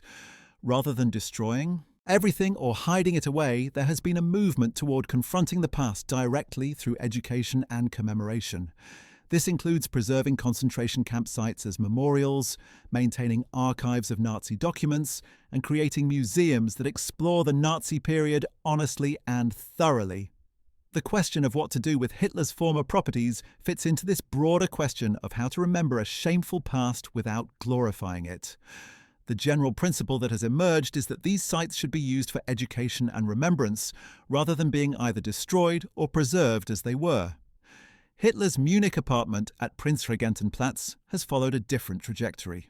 After the war, it was initially used to house displaced persons, then was later converted back to private apartments. The building is unremarkable in appearance, and the apartment itself has been modified over the years, so there is little visible reminder of its history. A small plaque on the building's exterior identifies it as Hitler's former residence from 1929 to 1945, but otherwise the building blends into the neighborhood. This approach, acknowledging the history without making it a shrine or spectacle, has allowed the building to be reintegrated into normal use while maintaining historical honesty. However, this low-key approach has also meant that many people living in Munich today are unaware of the building's history, raising questions about whether enough is being done to educate about the past. The revenue generated from Hitler's estate and assets under Bavarian control has been modest compared to the scale of Nazi crimes and the needs of victims. The Mein Kampf royalties during the copyright period totaled millions of euros, all donated to charity. The properties themselves, once the legal questions were settled, generated little revenue as the state held them for historical or educational purposes rather than commercial development. In the grand scheme of Holocaust restitution and compensation, these sums are trivial. The vast wealth that Hitler accumulated during his lifetime was either destroyed, looted, or seized, with relatively little surviving in a form that could be used for victim compensation. This stark reality underscores how little material justice was achieved through the recovery of Hitler's assets. The personal papers and documents from Hitler's estate have proven historically valuable, even if not financially significant. Letters, memos, receipts, and other mundane paperwork provide insights into how Hitler lived, how he thought, and how the Nazi regime functioned. Historians have mined these documents for decades, using them to reconstruct the daily operations of Hitler's household, his decision-making processes, and the bureaucratic mechanisms of Nazi rule. Some of these documents remain classified or restricted, particularly those held in Russian archives, but much has been made available to researchers. The historical value of these papers far exceeds any commercial value they might have. The question of what to do with Hitler's writings beyond Mein Kampf has been similarly complex. Hitler wrote numerous articles, speeches, and other texts during his political career. After the war, these writings were compiled by historians and published in academic editions, providing source material for research. However, there has been ongoing debate about the ethics of publishing Hitler's writings and whether doing so serves historical understanding or risks spreading his ideology. Most scholars argue that understanding Hitler's thinking is important for understanding the Nazi period and preventing similar movements in the future, and that publishing his writings with appropriate historical context is valuable. Others remain concerned that any publication of Hitler's work risks giving it legitimacy. The Hitler Diaries fraud of 1983 demonstrated the continuing fascination with Hitler's personal life and the market for materials related to him. The German magazine Stern announced that it had obtained Hitler's secret diaries, supposedly recovered from a plane crash in 1945. The magazine paid millions of marks for the diaries and began publishing excerpts. However, within weeks, forensic analysis proved that the diaries were crude forgeries, created using modern materials and filled with historical inaccuracies. The forger, Konrad Kujau, had fooled experts by producing volumes of text that seemed plausible. The scandal was embarrassing for Stern and for the historians who had initially authenticated the diaries. It also demonstrated how the desire to find new information about Hitler could cloud judgment and create vulnerability to fraud. The forged diaries incident raised important questions about provenance and authentication of Nazi-era materials. Since then, more stringent standards have been applied to any claims about newly discovered Hitler documents or artifacts. Scientific testing, including paper dating, ink analysis, and handwriting comparison, is now standard practice. This has helped prevent other frauds, though forgeries still occasionally appear on the market. The episode also highlighted the commercial value attached to Hitler materials, which creates incentives for forgery and fraud. Items authenticated as having belonged to Hitler can fetch high prices at auction, creating a market that attracts both legitimate collectors and fraudsters. The ethics of auctioning Hitler's personal possessions remain contentious. Auction houses argue that they are dealing in historical artifacts and that private collectors preserve these items for posterity. Critics contend that profiting from Hitler's belongings is distasteful and that such auctions attract buyers who admire Hitler rather than scholars interested in history. Some countries have responded by restricting or banning the sale of Nazi memorabilia. In 2019, an auction in Munich was planned to sell various items allegedly belonging to Hitler and other Nazi leaders, including furniture and clothing. The auction sparked protests and ultimately many items failed to sell or were withdrawn. This demonstrated a shift in public attitude, with more people viewing such sales as inappropriate, even when legally permitted. The discovery of hidden Nazi assets has continued sporadically over the decades, with new finds still occurring in the 21st century. In 2013, German authorities seized over 1,400 artworks from the Munich apartment of Cornelius Gurlitt, son of Hildebrand Gurlitt, an art dealer who had worked for the Nazis. Many of these works had been stolen from Jewish collectors or were otherwise tainted by Nazi connections. The younger Gurlitt had kept the collection hidden in his apartment for decades, living off the proceeds from occasional sales. The discovery sparked international attention and led to a major effort to research the provenance of the works and return those that could be definitively identified as looted. The case demonstrated that stolen Nazi art was still circulating in private hands more than 65 years after the war's end. The Gurlitt case also revealed gaps in international cooperation on returning looted art. Different countries have different laws regarding art restitution, and there is no comprehensive international treaty requiring the return of Nazi looted art. This means that identifying a work as looted is not always sufficient to secure its return, particularly if it is held in a country with weak restitution laws or by an uncooperative owner. Advocacy groups have pushed for stronger international standards and more aggressive enforcement, while some in the art world have resisted, citing property rights and concerns about disrupting the art market. The debate continues, with new cases regularly bringing these tensions to the surface. The investigation into what happened to Hitler's money has also revealed information about the financial networks that helped Nazis escape after the war. The so-called rat lines that allowed war criminals to flee to South America and other destinations required money to operate. Fleeing Nazis needed false documents, transportation, and funds to establish new lives abroad. This money came from various sources, including hidden Nazi assets, sympathizers in neutral countries, and in some cases, institutions that had profited from collaboration with the Nazis and were willing to help former Nazis escape to protect their own secrets. The full extent of these networks has never been completely mapped, but evidence suggests they were more extensive and better organized than initially believed. Argentina became a particular haven for fleeing Nazis, including Adolf Eichmann, Josef Mengele, and many others. The Argentine government under Juan Perón was sympathetic to the Nazis and actively facilitated their immigration. These Nazis arrived with money, obtained through various means, including looted assets and funds hidden in neutral country banks. They used this money to establish businesses and integrate into Argentine society. Some lived under their own names, while others adopted false identities. It was only in the 1960s, with the capture of Eichmann by Israeli agents, that the extent of the Nazi presence in Argentina became widely known. Even then, many former Nazis remained in Argentina and other South American countries until their natural deaths. The question of whether Hitler's money helped fund these escape networks is difficult to answer definitively. Hitler himself did not escape and had no need for a rat line, but his associates and subordinates did. Money from Hitler's various funds and accounts may have been diverted to help other Nazis escape.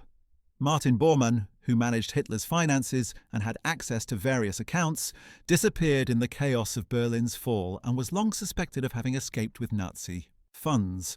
As mentioned earlier, his body was eventually found in Berlin, proving he had died during the escape attempt.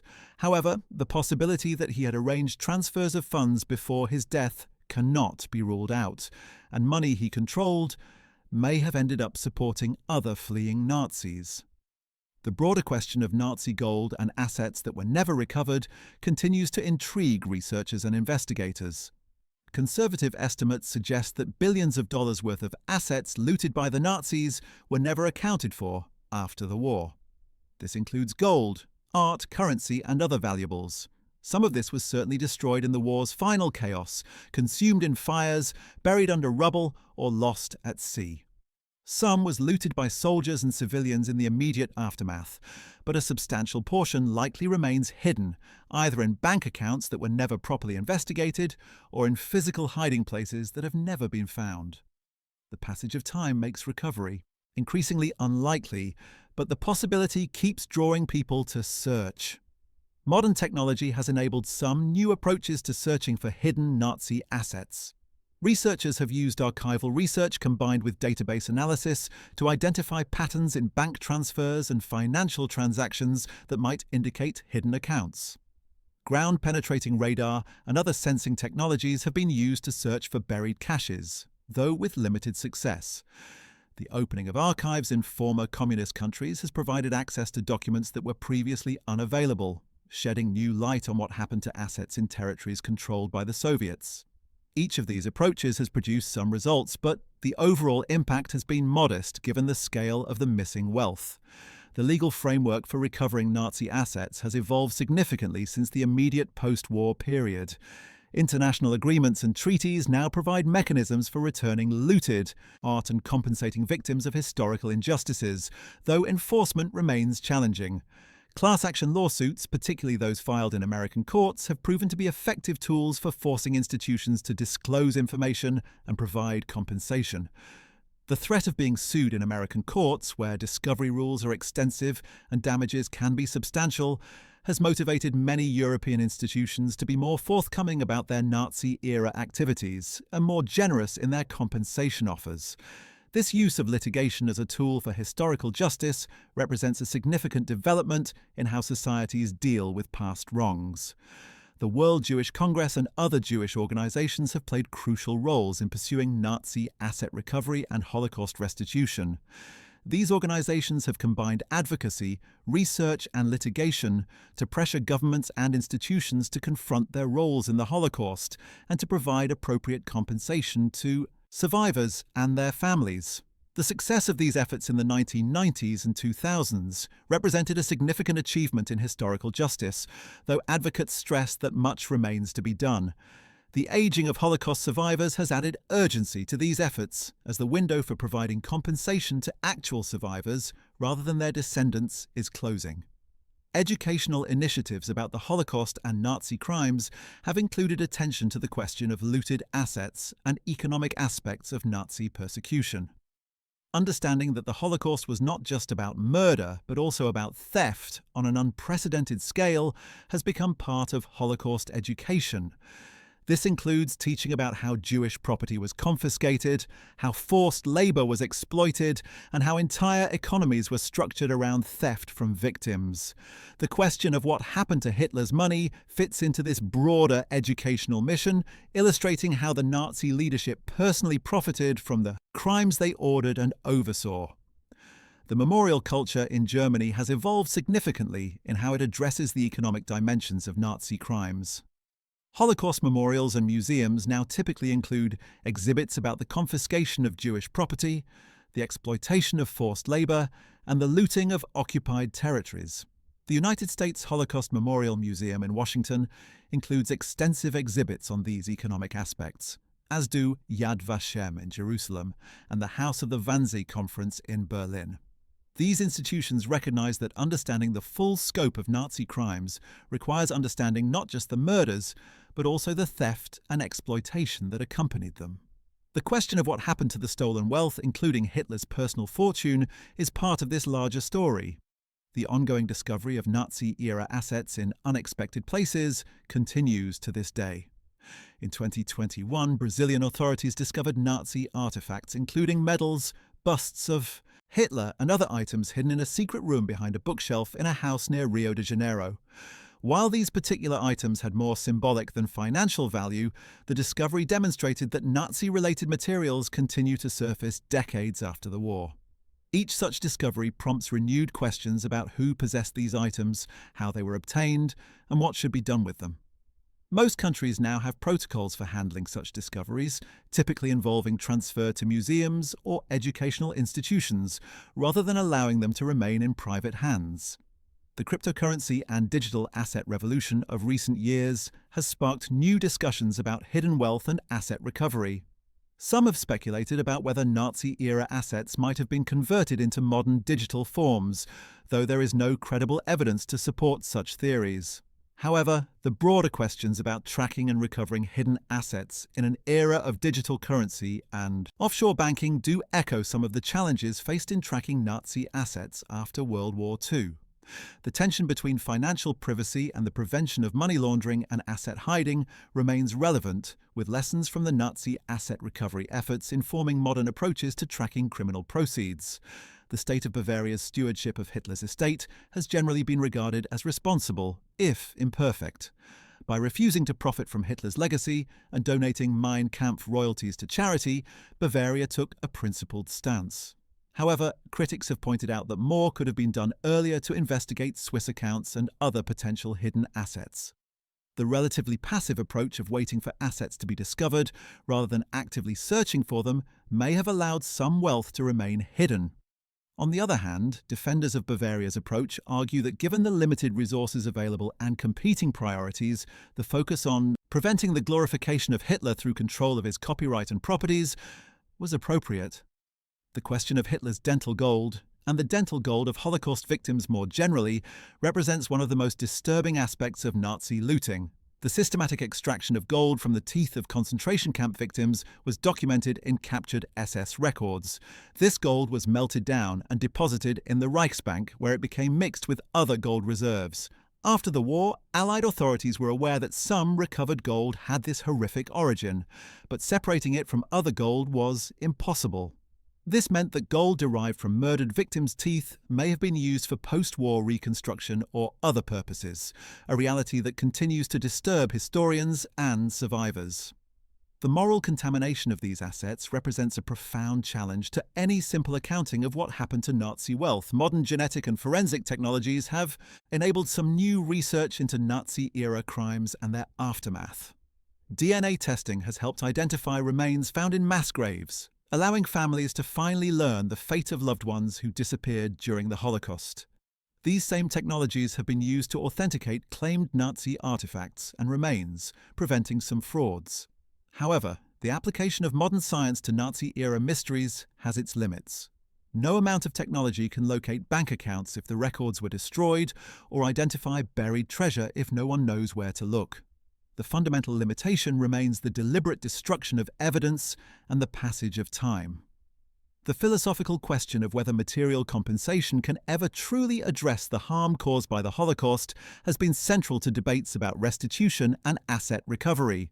No amount of money can bring back murdered family members or restore destroyed communities. Some survivors and descendants have argued that the focus on financial compensation misses the point and that the emphasis should be on memory, education, and ensuring such crimes never happen again. Others maintain that material justice, even if incomplete and delayed, has value both symbolically and practically. The reality is that different survivors and families have had different needs and perspectives, and no single approach can satisfy everyone. The theological and ethical dimensions of profiting from Hitler's legacy have troubled many.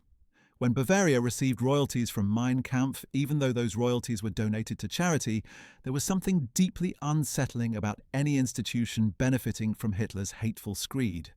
The decision to donate the funds rather than use them for general revenue purposes reflected an understanding that this money was morally tainted and should not be treated as ordinary income.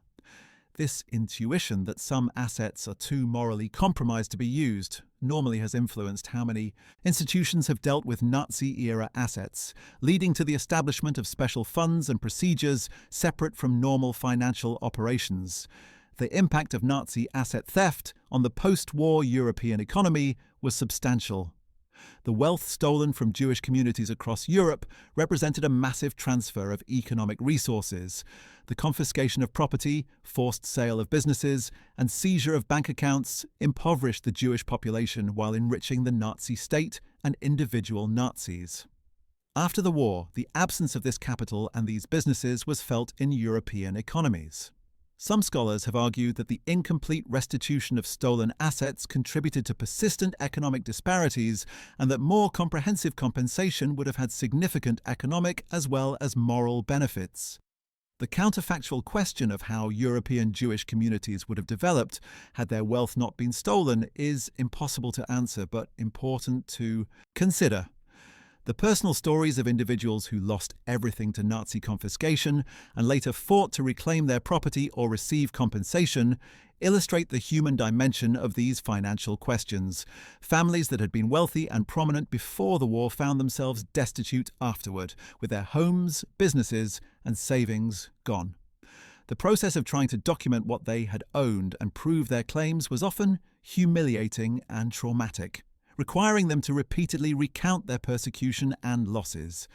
Many gave up on restitution claims because the process was too difficult or because they had no documentation to support their claims.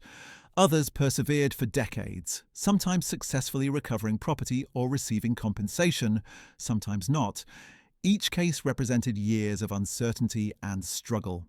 The role of insurance companies in the Holocaust and its aftermath has been particularly controversial. Many Jewish families had life insurance, policies, property insurance, and other coverage. When they were murdered or their property was destroyed, the insurance companies often refused to pay claims, citing technicalities like the inability to produce death certificates or claiming that war damage was not covered. After the war, many insurance companies stonewalled efforts by survivors and heirs to collect on policies. It was not until the 1990s, when class action lawsuits were filed in American courts, that insurance companies began to seriously address these claims. A settlement was eventually reached requiring companies to pay out on Holocaust-era policies, but this came 50 years late for most of the policyholders and their immediate heirs.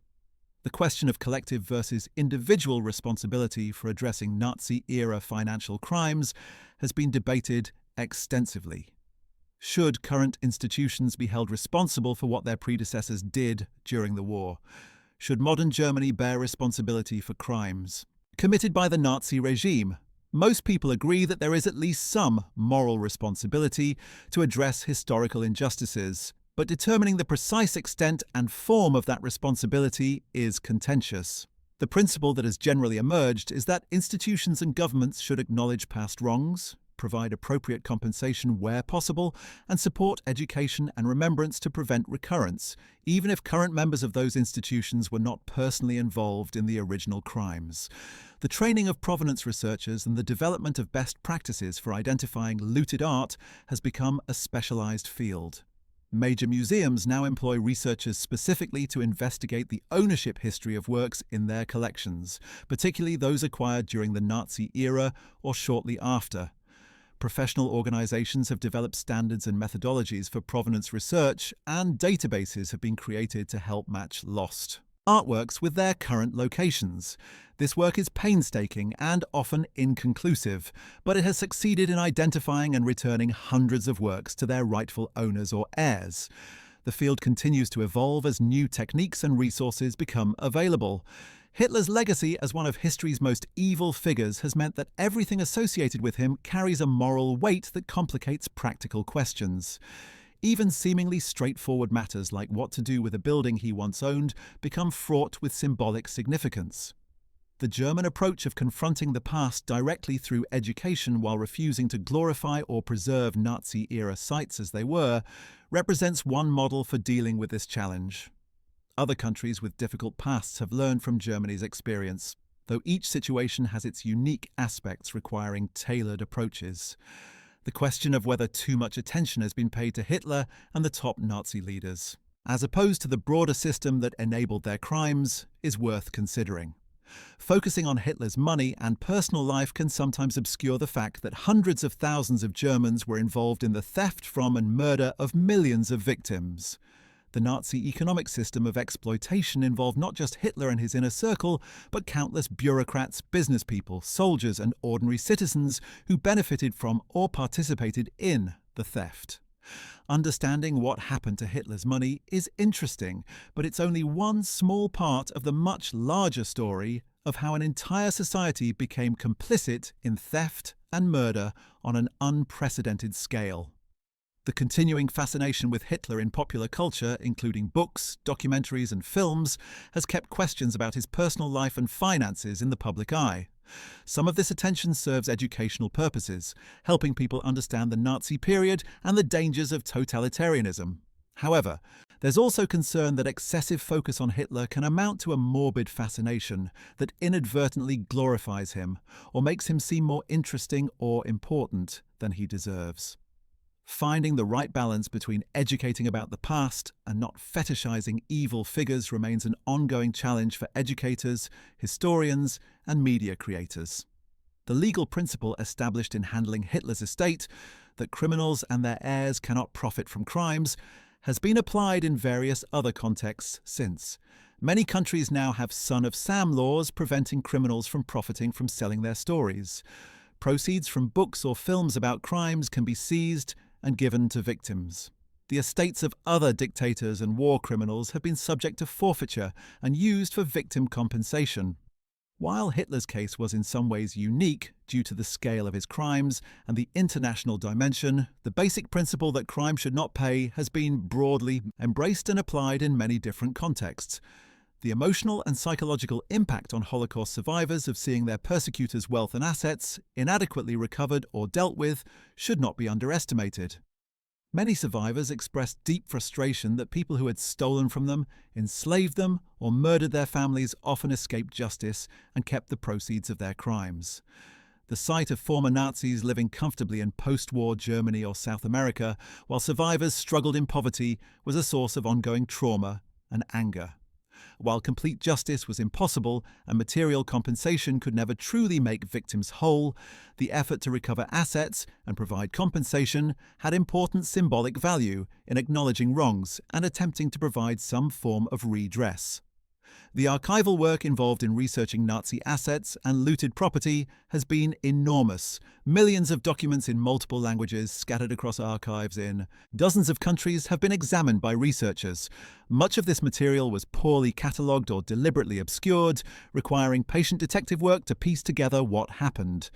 The digitization of archives in recent decades has made this research easier, but vast amounts of material remain undigitized and difficult to access. The full story of Nazi financial crimes will probably never be completely known, but each piece of the puzzle that researchers uncover adds to our understanding. Looking at the specific question of what happened to Hitler's money, we can draw some conclusions while acknowledging significant uncertainties.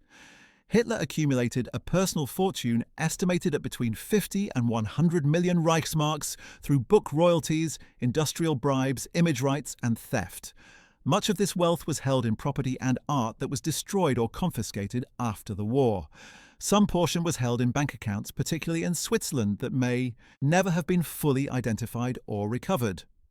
The official position is that all identifiable assets were forfeited to the state of Bavaria, which has used its control over the Mein Kampf copyright and other assets to generate funds donated to charity.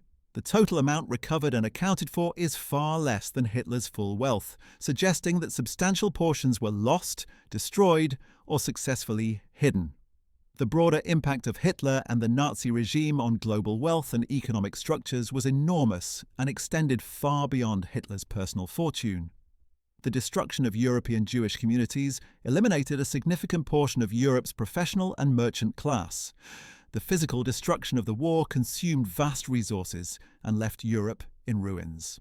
The division of Europe into East and West after the war, partly driven by disputes over the handling of Nazi Germany, shaped the global economy for decades. The memory of Nazi economic crimes has influenced international law, banking regulations, and approaches to dealing with historical injustices. In this larger context, Hitler's personal money is a relatively minor detail, though the investigation into it has shed light on broader patterns of Nazi corruption and theft. The question of Hitler's money demonstrates how personal greed and ideological fanaticism can intersect. Hitler claimed to be serving a higher purpose and to be selflessly devoted to the German people, but he also enriched himself shamelessly and lived in luxury while demanding sacrifice from others. This hypocrisy was characteristic of the Nazi leadership more broadly. The gap between their rhetoric of service and self-sacrifice and their reality of corruption and self-enrichment was stark. Understanding this hypocrisy is important for recognizing similar patterns in other authoritarian movements and leaders who claim idealistic motives while pursuing personal gain. Finally, the story of what happened to Hitler's money illustrates the practical difficulties of achieving justice for historical crimes. Even with the full weight of the Allied powers focused on the problem, even with access to Nazi records and witnesses, even with decades of investigation and litigation, a complete accounting proved impossible.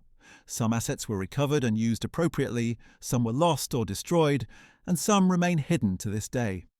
This incomplete justice is frustrating but also realistic. Perfect justice is rarely achievable, especially for crimes as massive and complex as those committed by the Nazi regime.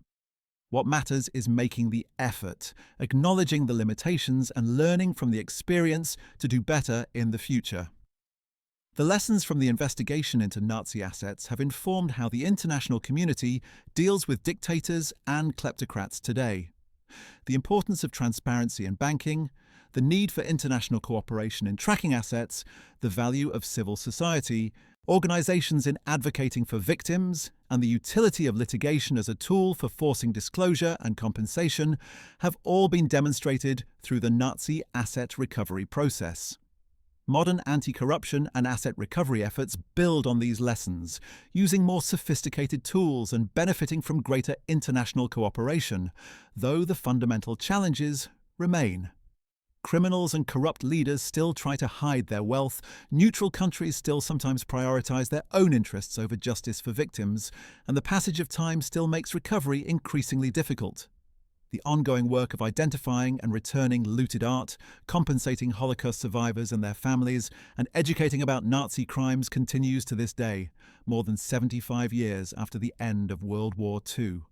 New artworks are still being identified as looted, new claims are still being filed, and new information is still being discovered in archives. This work will continue as long as there are people committed to pursuing historical justice and learning from the past. The question of what happened to Hitler's money is part of this larger, ongoing project of reckoning with the Nazi past and its continuing legacy. The international cooperation required to track Nazi assets has led to the development of frameworks and institutions that continue to function today. The Washington Conference on Holocaust-era Assets in 1998 brought together 44 countries to discuss principles for dealing with Nazi-looted art. The resulting Washington Principles established guidelines that many countries and museums have adopted, though compliance remains voluntary and uneven. Similar international conferences and agreements have addressed other categories of Nazi assets, creating a web of commitments that, while not legally binding, have moral force and have influenced how institutions handle these matters. The role of individual researchers and activists in uncovering information about Nazi assets cannot be overstated. People like Simon Wiesenthal, who dedicated his life to tracking down Nazi war criminals, or Hector Feliciano, who documented the theft of art from French Jews, or the various Holocaust survivors who fought for decades to reclaim their property or receive compensation, all made crucial contributions.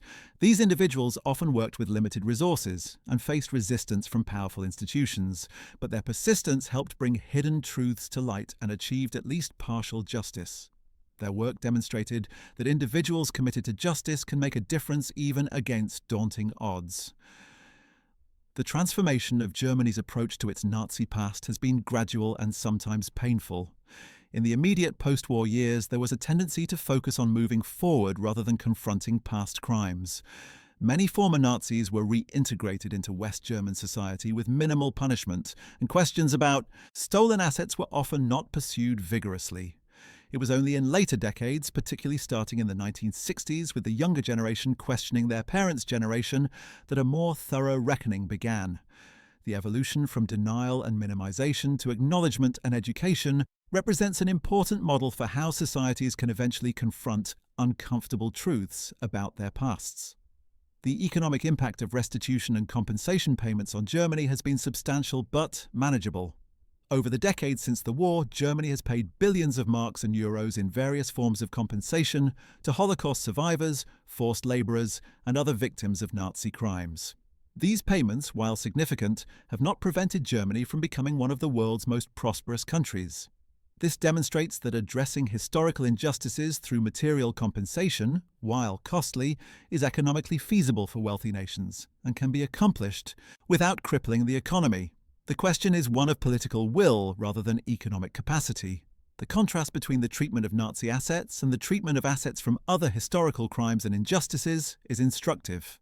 The theft of land and property from indigenous peoples in the Americas and elsewhere, the unpaid labor of enslaved people, and the looting associated with colonialism all involved massive transfers of wealth that have never been fully addressed through restitution. While the circumstances differ in important ways from the Nazi case, the basic questions about historical accountability and material justice are similar.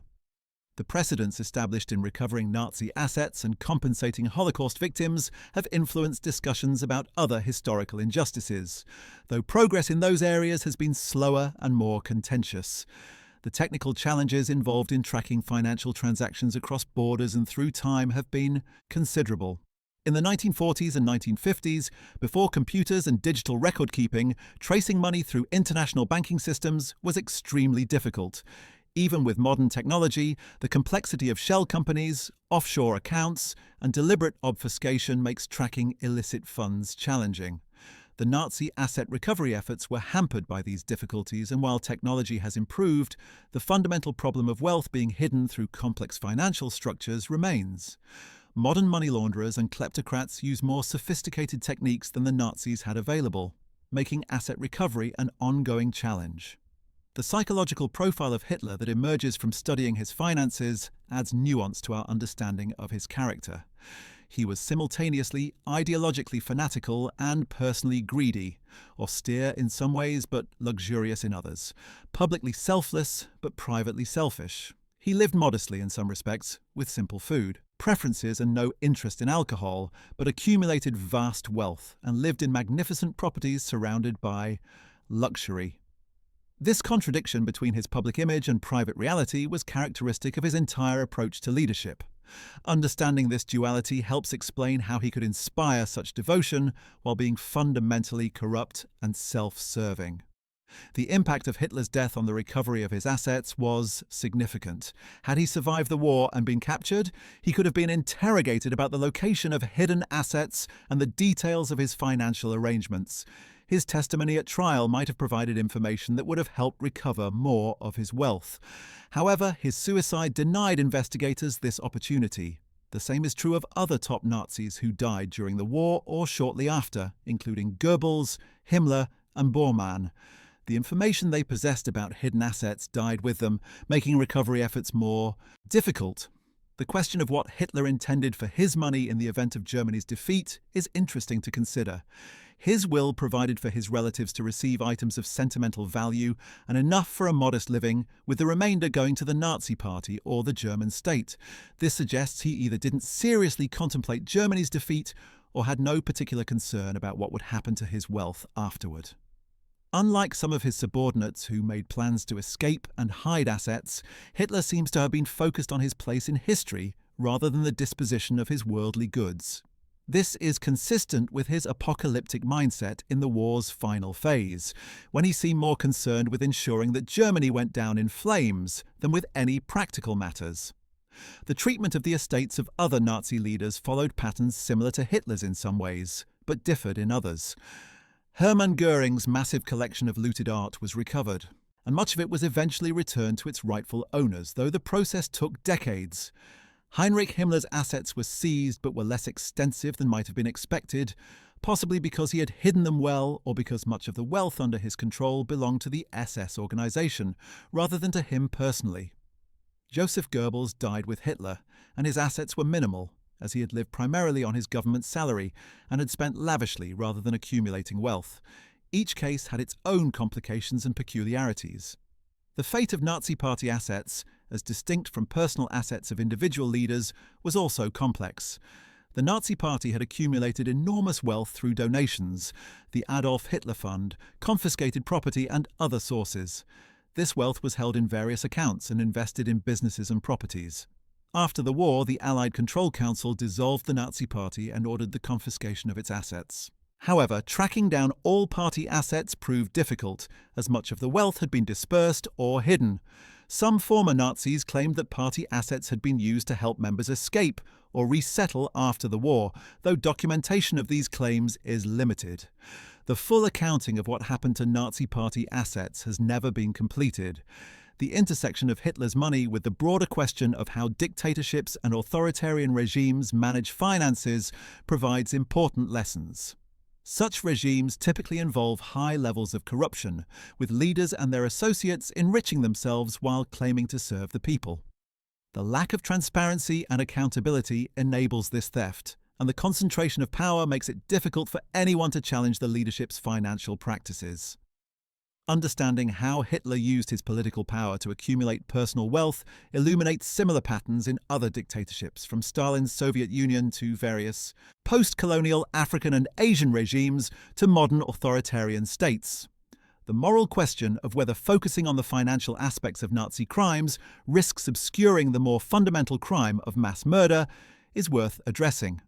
Some critics have argued that discussions about looted art and stolen money can make the Holocaust seem like a property crime rather than a crime of genocide. However, most historians and educators argue that understanding the economic dimensions of Nazi crimes is essential to fully grasping their scope and nature. The Nazis didn't just murder millions, they also systematically stole from their victims, and this theft was integrated with the murder in ways that made each worse. Understanding the complete picture of Nazi criminality requires attention to both aspects. The lingering effects of Nazi asset theft on families and communities continue to be felt generations later. Jewish families that lost their wealth during the Holocaust often struggled economically for decades afterward. Businesses that were confiscated and liquidated could have supported multiple generations if they had been allowed to continue.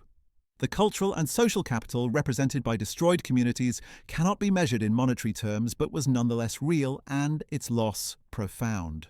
While material restitution cannot restore murdered people or vanished communities, it can at least partially address the economic dimensions of the harm and provide some measure of justice for survivors and their descendants. The question of how much of Hitler's money was spent during his lifetime versus how much remained at his death is difficult to answer precisely. He certainly spent lavishly on properties, art, gifts to associates, and the various construction projects he sponsored. However, his income continued to flow steadily throughout his time in power, and he likely accumulated more than he spent, at least until the final years of the war.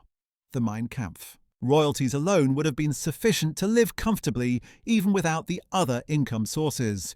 This suggests that substantial wealth remained at the time of his death, though exactly how much and where it was held cannot be determined with certainty given the incomplete records.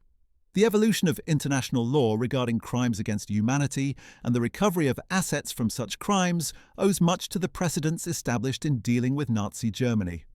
The principle that individuals can be held criminally responsible for atrocities committed in wartime, established at Nuremberg, has been applied in subsequent international tribunals. The idea that the proceeds of such crimes should be forfeit and used to compensate victims has similarly been incorporated into international legal frameworks. While enforcement remains imperfect, and many perpetrators of modern atrocities escape justice, the legal principles are now well established and have moral force, even when they cannot be fully enforced. The role of chance and luck in determining what happened to Hitler's assets should not be overlooked. The discovery of the Merkers mine with its 100 tons of gold was partly due to a chance encounter between American soldiers and local residents who mentioned the mine. The survival or destruction of records was often arbitrary, depending on whether a particular archive was bombed or a particular building burned.